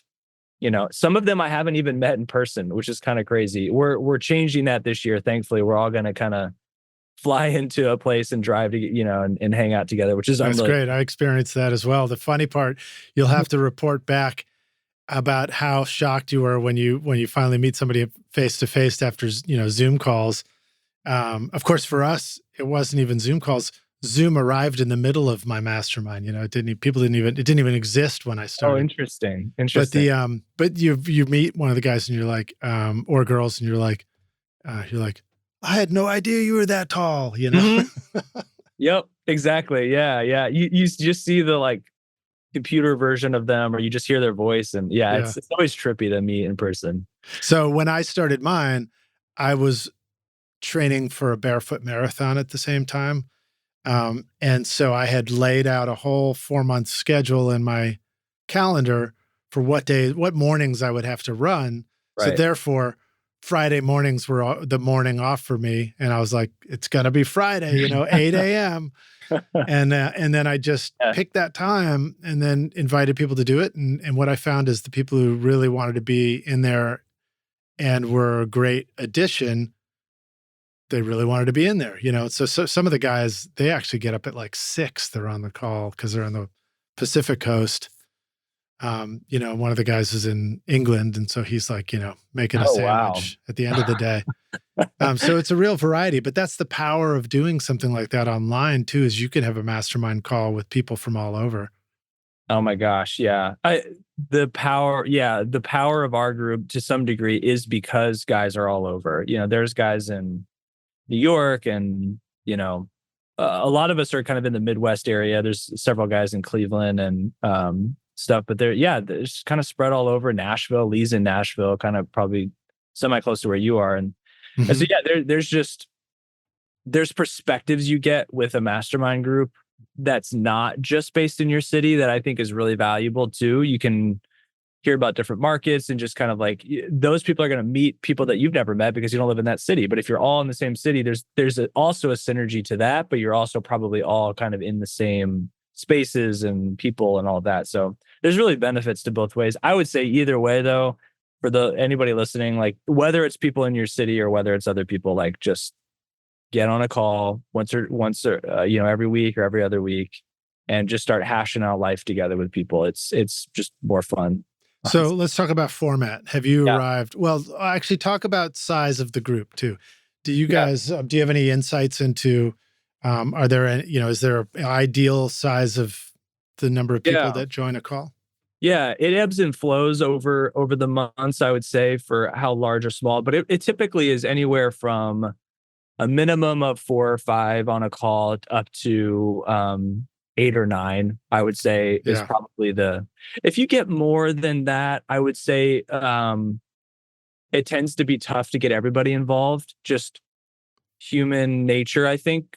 People start deferring more, and there's maybe not quite as much like round table as much as you can get when you have a little bit of a smaller group. So I would say if it's less than 4, it's maybe tricky to get a lot of different kind of insights and opinions. But if you have a lot more than 8 or 9, it's tough. So. Yeah, I agree with you. I have actually tried to do one-on-one mastermind. And we did that for a little while, but it didn't quite work. It really is I think a great insight that 4 to 8 is kind of the ideal sweet spot. Yeah, it's perfect. Yep. When you think about it, it's like, duh, that's about the size of a dining room table. It's the size of a lot of families. Yeah, go figure. Yeah. Wow. Yeah. All right, groovy. So 4 to 8 people is a great guideline for a mastermind group. Yeah. What about format and topic? And like, do you have a structure to it, or do you find that no structure is the way to go? In our particular case, we have found that no structure really works well. We are all, I would say, 30s, maybe early 40s, been doing this for a while. So it wouldn't be particularly helpful, I think, for our specific personalities in our group to have like a very strict topic. It's typically a lot of times the first few guys that hop on, they'll start talking about something. And then as people log in, that we'll all kind of chime in because, again, I don't know if it's just the personalities in our group or if this is just how masterminds tend to work, because this is really the first like long-term one I've been in, but you just end up talking about stuff that's interesting to everybody. If everyone's invested, there's very rarely like dead time or, weird tangential stuff, which occasionally happens, but then we'll laugh about it and move on kind of a thing. But there's just enough going on in everyone's life to where whatever's top of mind tends to come out, Yeah. So, I think it's good. And again, I think it depends on the group of people that you find yourself with too. Right. Everybody's, these are real people, real personalities. So it's always going to be different for everybody. And it's interesting to discuss this with you too, because so in my situation, our group spanned some generations. So when I started it was like, mid to late 20s was the youngest. And at the top end of that was, 50, a little over 50 or whatever. Actually, not quite 50 at that point. Right. So we span whatever that is, 20 years or something like that, 30 years. Yeah.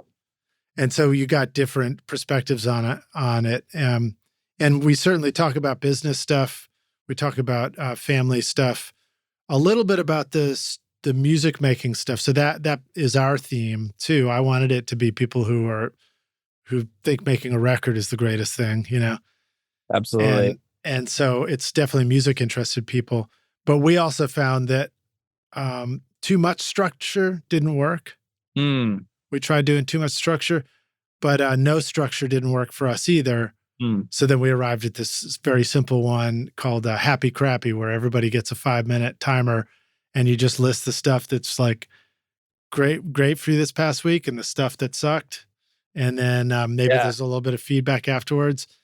And with a group of 5 to 6, a little bit of saying hello for 10 minutes at the beginning and then going around the happy crappies.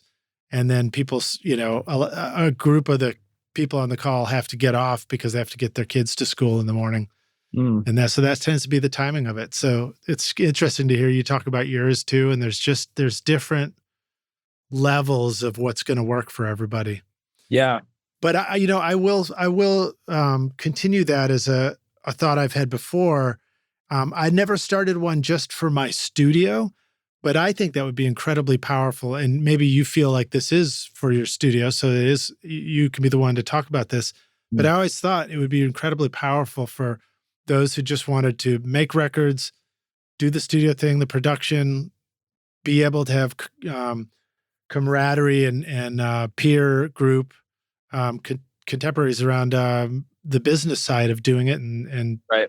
Not just fading into obscurity for $5 projects or whatever. Yeah. So do you feel like that has been sort of a goal for you guys? Is the music making, the production, all that?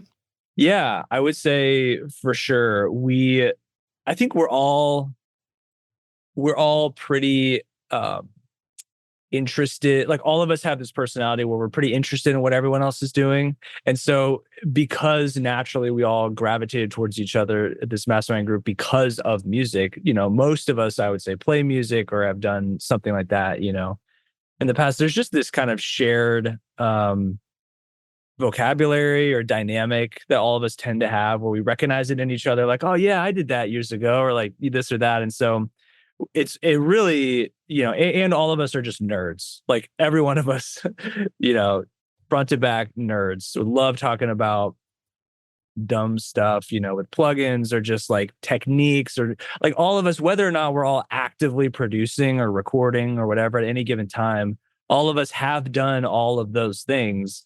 And so it's just more fun when you get to like talk about some crazy video you saw or something you tried yesterday that didn't work, and you get to just blech onto the group and be like, this was crazy. What do you guys think about that? And everyone's like, oh man, you should have known this was going to be or whatever. Yeah. There's just this, I think camaraderie, like you said, is the perfect word for it. Like, I think if the rest of my group were, dentists and I don't know what other profession, like arms dealers, I would struggle to know what to talk about.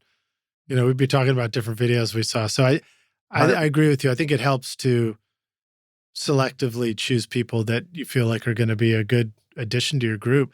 And it sort of reminds me too, it's a little bit like starting a band, without the van full of gear getting stolen after the gig in some strange town. Been there. But, it's like, this, I would encourage you rock stars, if you feel like you're the band starter type, then start a mastermind group and just start inviting people to it. That worked for me. If you feel like you're the band joiner type, not that that's your type, Jeremy, but maybe more of the process that worked for you is maybe start searching around and meeting people that might be doing something like that and find one to join. It kind of doesn't really matter how you get there. It does not. That's exactly what I was going to say. It doesn't matter how you find yourself in a group, but just find yourself in a group. And I didn't even know that this was a thing. This is just something that just never was on my radar. I knew that people, I'm sure, did this kind of thing just conceptually, but I didn't know that it was as easy as connecting with somebody and then getting asked to be, it was just very seamless for me. And I think it could be that for anybody, honestly. Whether that person, like you said, is the starter or just the joiner, it doesn't really matter. Are you sick of searching for the right cable only to realize it doesn't even exist? Or maybe you're asking yourself, how in the world do I hook my studio up? Well, say goodbye to those headaches because Trace Audio can get you wired up right.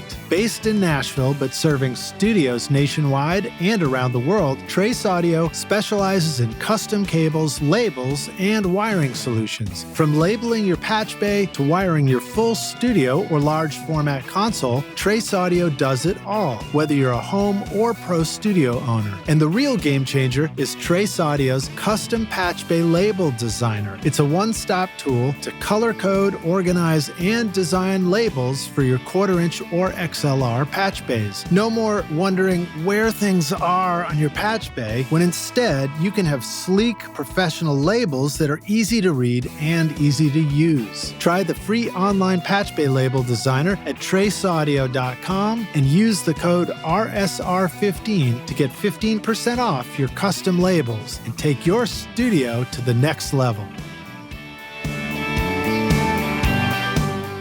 Did you know that one of the most common fears with audio mastering is not knowing if your mix is ready or not? Look, nobody wants to send a mix in for mastering only to realize there's some resonating low end that's going on that wasn't picked up in the mix. That's where I come in.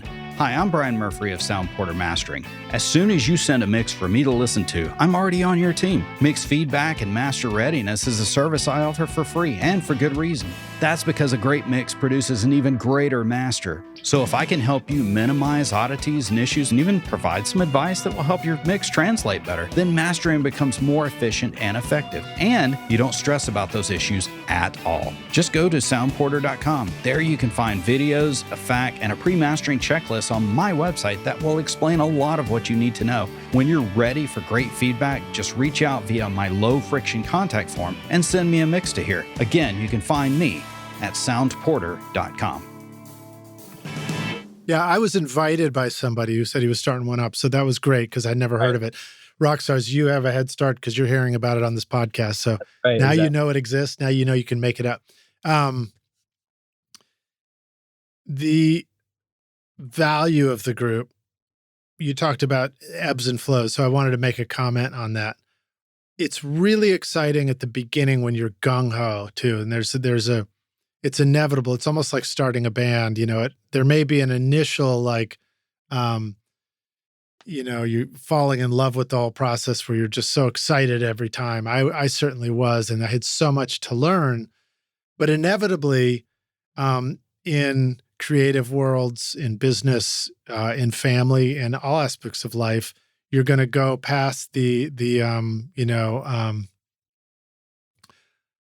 in love stage to like the ebb, like the low point of like, I don't know, maybe this isn't working. I might suck at this, all that kind of stuff.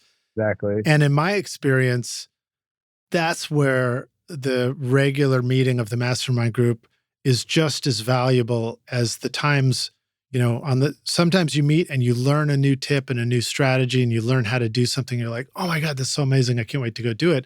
Mm-hmm. Other times you show up and you have, and your take is, I have nothing to offer. I didn't do shit this week. I feel like a failure. Nothing's working. I don't even know if I want to still do this. And I found it valuable, probably even more valuable then, because it was just meeting with the group, hearing other people do stuff, being reminded every week that this is still a thing. It's still like the opportunity to do what I want with music, with the podcast, with business. It's still waiting for me. It's still out there. Absolutely. All I got to do is just be ready for it. Do you find that that's a similar experience for you guys? 110%. Like there are so many times where somebody will open up about a struggle they've had, whether it's like, man, I just haven't had the consistency of work that I've wanted, and it's just really getting me down or whatever, just for an example. And someone else will chime up, oh yeah, that was me a month ago.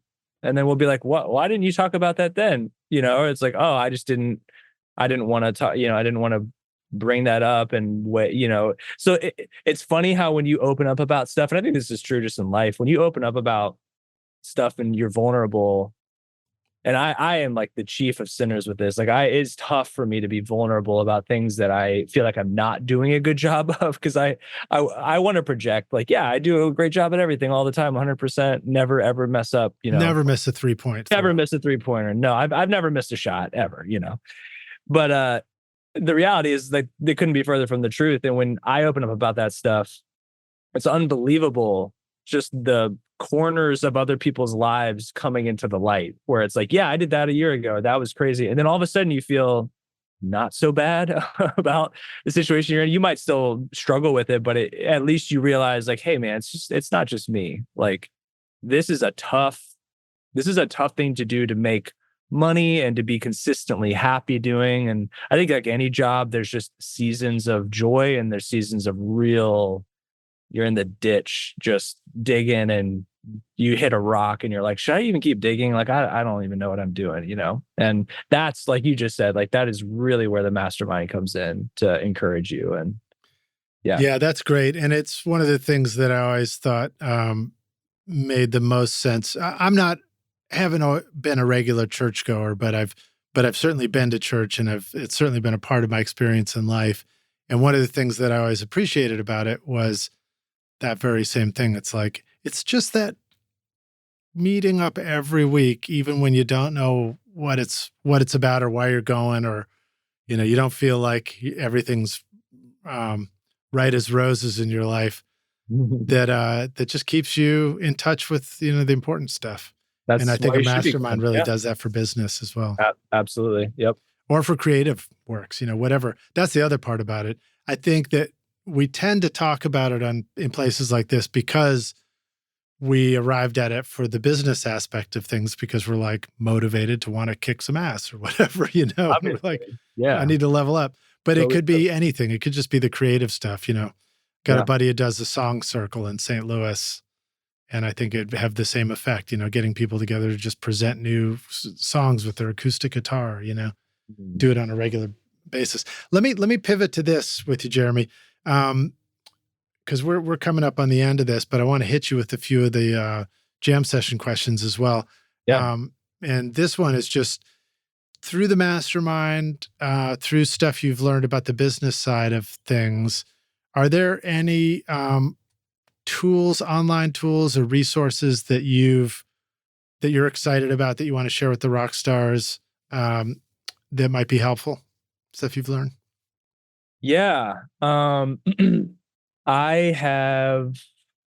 definitely been down the mix with the masters road, and things like that I've really gotten a lot out of. I'll tell you my current kind of weird thing I've really just enjoyed diving into.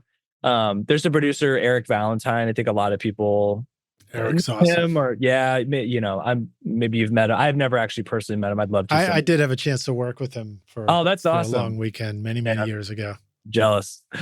But this will be on YouTube for future generations, hopefully. But he's building a new studio out in Vermont and stuff, and he has really taken it upon himself to uncover every tiny aspect of the business side of working in music, the acoustic side of building stuff, just the practical stuff that high-end people have always kind of they've never really opened up this much about it, but he's worked on some of my favorite songs ever.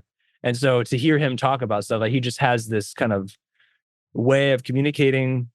I think it's just phenomenal. And so I just have really appreciated his openness, and his YouTube channel, I think it's called Making Records with Eric Valentine. Highly recommended. Every time I send it to a friend, they're like, how did I not know about this thing? So I've just really enjoyed that. He builds amazing gear for the studio too. And he's always been, Undertone. He's just been our wild musical recording adventurer out there, reporting back, Yes. I made a thing called the Drumbrella, and here's what it does. And then everybody wants a Drumbrella in their studio. I've been down that road. Oh, yes. All right. So when you started out in recording, what do you think was holding you back? I mean, you did mention the family not being into the music in the same way that you were. So you had to like forge new paths, but anything else that was sort of holding you back? Yeah, I think the note that I wrote down, which we sort of touched on a little bit, is, I was thinking about this question ahead of this call, like what would have held me back? I think the thing that really just kept coming to mind that I couldn't shake was just this idea that I didn't really know what it was. So it was hard to get excited about it when I first, and then for me, I was one of those situations where it was like a lightning bolt hit me when I finally realized what you could do as a career in making music. Specifically, when I was touring in that band Wolves at the Gate, when we first made our first like record label album, we went to the studio in Virginia. This guy built a beautiful studio and we worked there for a month or two.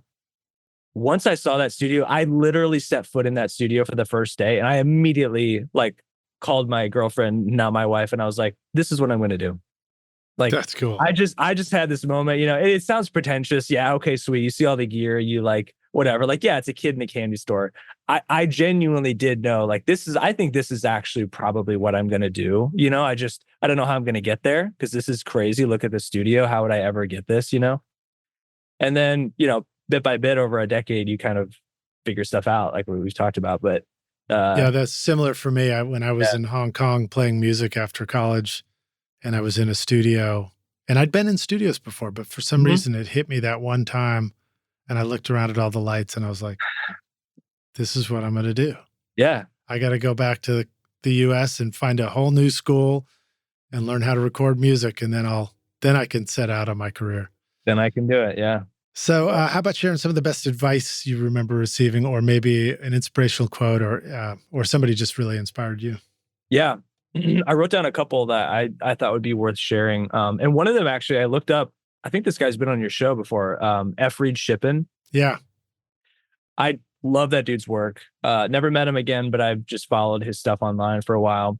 He said in a podcast, and maybe this was on your podcast. I don't remember which podcast it was on. Maybe it was a YouTube video, but he was talking about how do you do excellent work consistently to something like that. And he said this thing that I just think about all the time, where he said, sort of paraphrasing, he said, doing what I think what someone else wants is almost always going to be a losing battle. And I have to do what I think sounds good. And if I fail, at least I did the thing that I tried to do. And I think that just lack of fear of failure was just really, it spoke to me when I heard that, because I think he's afraid of failure, just like I am, just like we all are. I think that's what he was admitting to me too. Yeah, exactly. At times.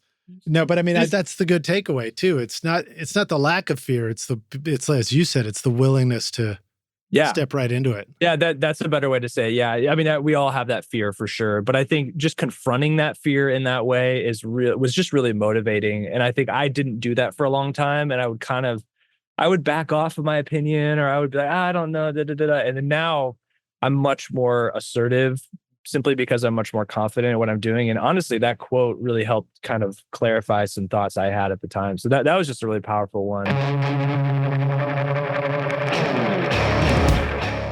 For 15 years, I owned a famous MCI console that came from Criteria Studio C in Miami, where it made many Grammy-winning records in the 1970s, and it sounded amazing. When I was ready to upgrade my studio to full digital mixing, I decided to team up with Rick Carson at Make Believe Studio, Metric Halo, and Golden Ear producer Bill Simzik to recreate the legendary MCI console as the new MBSI plugin. This isn't just another boring plugin. The MBSI captures that same iconic sound that was used on multi-million selling records like Hotel California for the Eagles, produced by Bill Simzik, Saturday Night Fever and Stayin' Alive for the Bee Gees, I Shot the Sheriff for Eric Clapton, We're an American Band for Grand Funk Railroad, and the soundtrack to Grease, and was loved by legendary producers like Tom Dowd, Todd Rundgren, and Bill Simzik. Logic, to name just a few. The MBSI plugin not only delivers the authentic sound of the original MCI console faithfully, but it also adds new features like a top-notch compressor, overdrive, and a high and low pass filter switch. Features I always wished that the console had. Now you too can get that Grammy-winning MCI sound in your home studio, just like me. Whether you're recording or mixing, you can experience the sound of Miami 1976 with the MBSI plugin and soak up a little sunshine in your sound. Go to makebelievestudio.com/MBSI.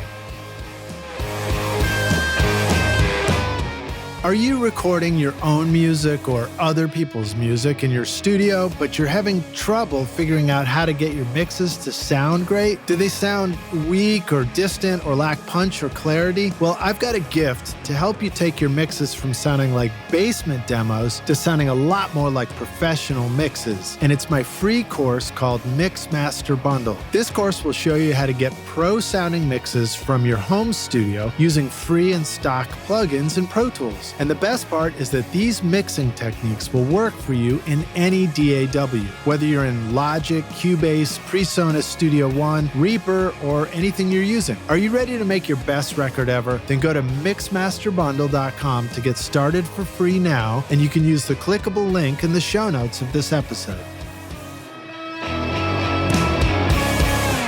All right, cool. How about sharing another recording tip, hack, or secret sauce, something the Rockstars could use on their very next session? So I have a few. Should I just fire through these real quick? Fire through them, yeah. Okay. I've got a few. Some of them are 30,000 foot. Some of them are very practical. Have as much wired up in the studio at all times as you can. The amount of time it takes to set up stuff for me was extremely not beneficial. And so eventually I just figured out I'm going to have everything plugged in all the time. So get what you need to get to make that happen. You're probably going to be more productive because of it. This is a this is a very nerdy one. This is something I learned recently. I think another producer friend of mine turned me onto this idea. When you're mixing or working on something and you have a limiter or a compressor on something, toggle if that plugin has a true peak limiting option, toggle that on and off and see which one sounds better, because you'll probably be surprised at which one sounds better. For me, I am definitely not the most scientific when it comes to intersample peaks and just all of the stuff that goes on with limiters and compressors. I mean, I know enough to be dangerous, but I spoiler alert, I tend to leave it off. And I've noticed just kind of a clarity in some of the stuff I've worked on and talked to some other people. We love to talk about this in Mastermind group because I think everybody has different opinions and stuff. So yeah, it's been a fun thing to do. So those are a couple of things. Try one thing I love to do is just record guitar directly into a preamp and just don't use amps or Kempers or anything. Just run your pedal board into a preamp. You can get some really cool tones that way. And I've really been kind of experimenting more recently with that. And I've been very pleasantly surprised at just. Do you have ones that I've used at my old MCI console would sound great if you just overdrove the preamp. And sometimes I'd go out of one preamp into the next preamp and double them up, and you get more drive. And it sounded awesome. But Neve 1073 was a classic example. Learning that if you just went direct and you just plugged into that and then went kind of crazy with the EQ, you'd come up with these wild, wacky, fuzzy guitars. I think you need to have a pretty good preamp to do this, for it to sound really good, because I think the better ones tend to just clip better, it just in a little bit more of a pleasing way. So I have a couple 1073s, and that's what I do is I just run into those and I literally turn it all the way up and just feed whatever level into that I want. Have you, everybody gets this message about, don't overdrive your input of your DAW, don't go into the red and everything. But have you had a chance to work with anybody who's just screw that, I don't care, and just blast the input of your DAW or your interface and then just turn it down in the mix, and that's the cool guitar sound? I am the person that does that. I love so I have a whole synth wall over here, some Junos and some other stuff, and all that's wired into a mixer. And I run those things so hot into the mixer that it's just there is no metering anymore. It's just red.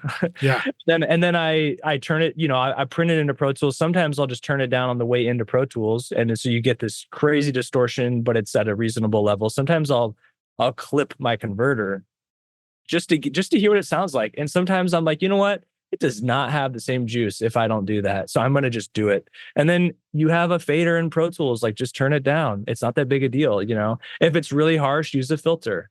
It doesn't need to not clip to sound cool. And I have shed that idea, I think, recently. And some people do it better than I do. Even like I'm really kind of just starting to figure out how to do it well. But it's been really fun, you know. Well, I remember hearing from Chris James many years ago that one of the secret weapons in mastering was to clip the inputs of converters back in the day of trying to get things loud, you know, before we had a mazillion plugins. Yeah.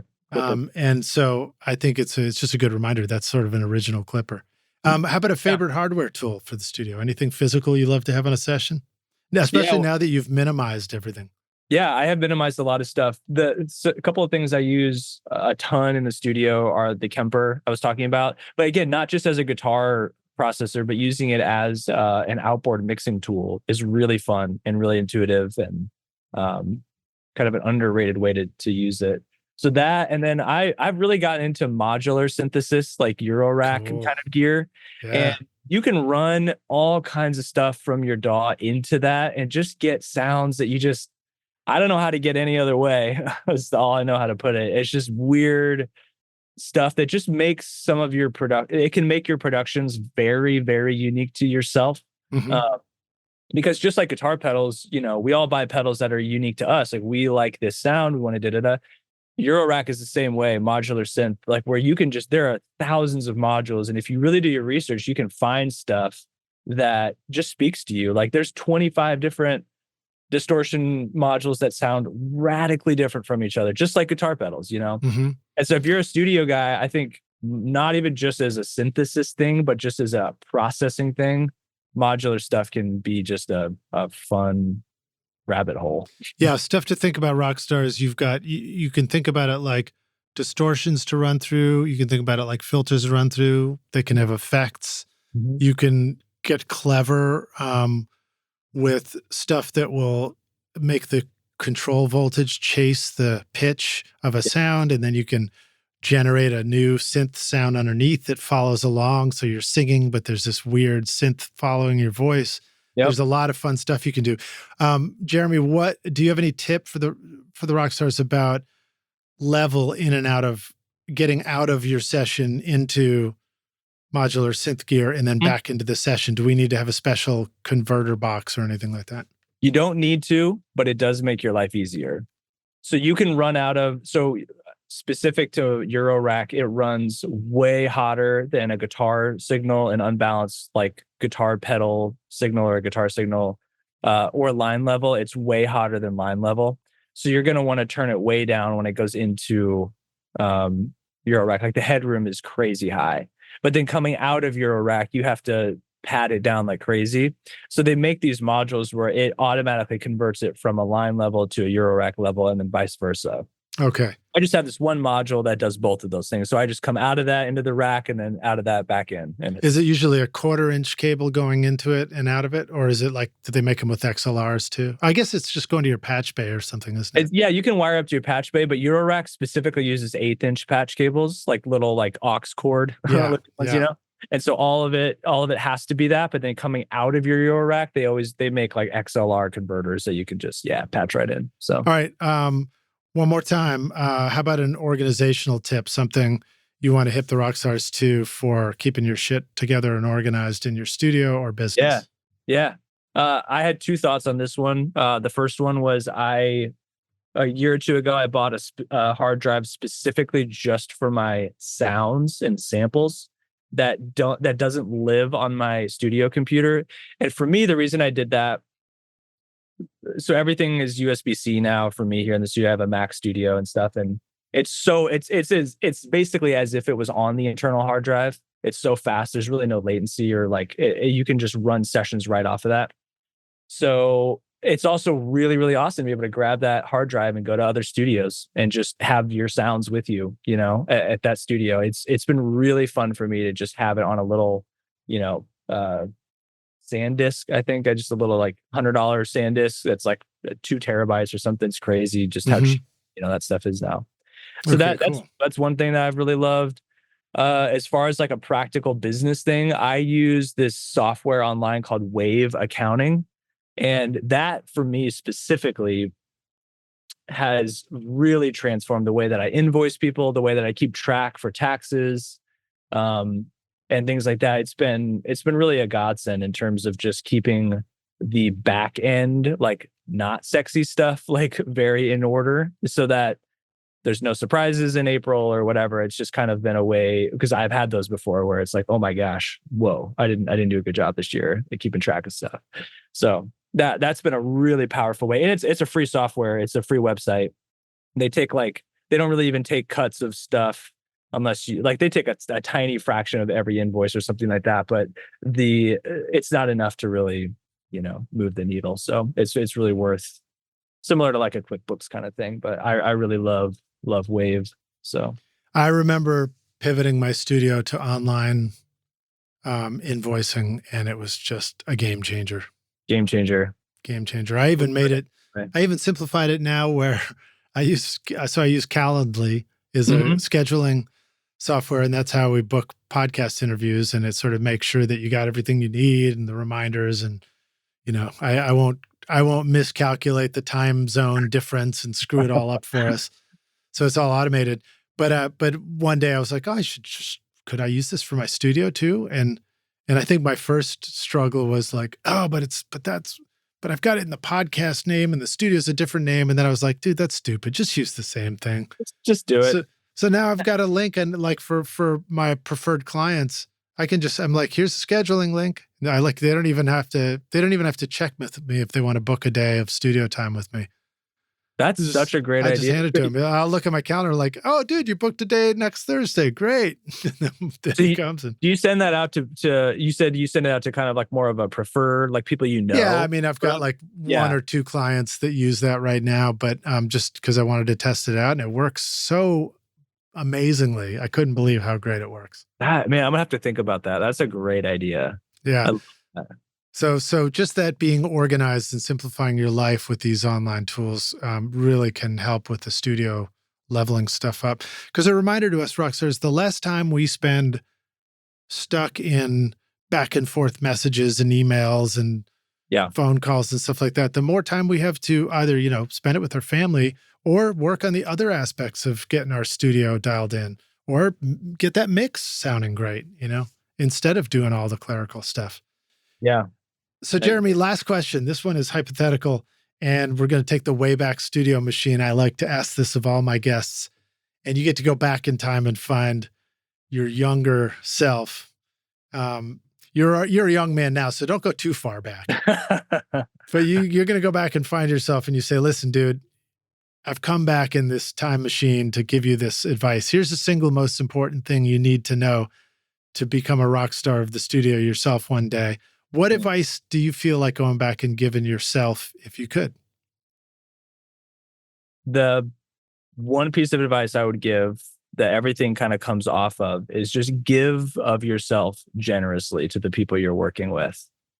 Because out of that generosity gift, it's incredible what comes back from other people when you set the pace of generosity, just in terms of your ideas, your physical tools that you're offering the project, your time, your investment. When you are generous, it is unbelievable what you can accomplish with literally anybody, really. People respond to that in just a visceral way.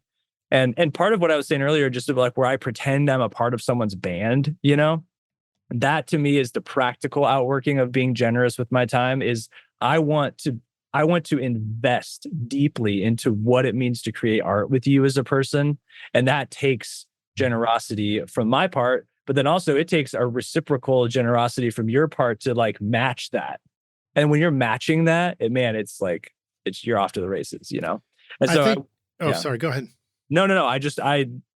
I've learned that over the years and really wish I would have known that from day one, I think a good takeaway and a lesson for me that took a minute to start figuring out too is when you instinctively want to be generous, sometimes the next lesson is learning how to really listen carefully to what the people you work with are trying to do or need or want so that you're giving the right thing. It's like you don't want to be the aunt who keeps giving you like the fuzzy bunny outfit for Christmas that you don't want to wear, like in the, what was it, in the Christmas Story? Kids gets the bunny outfit.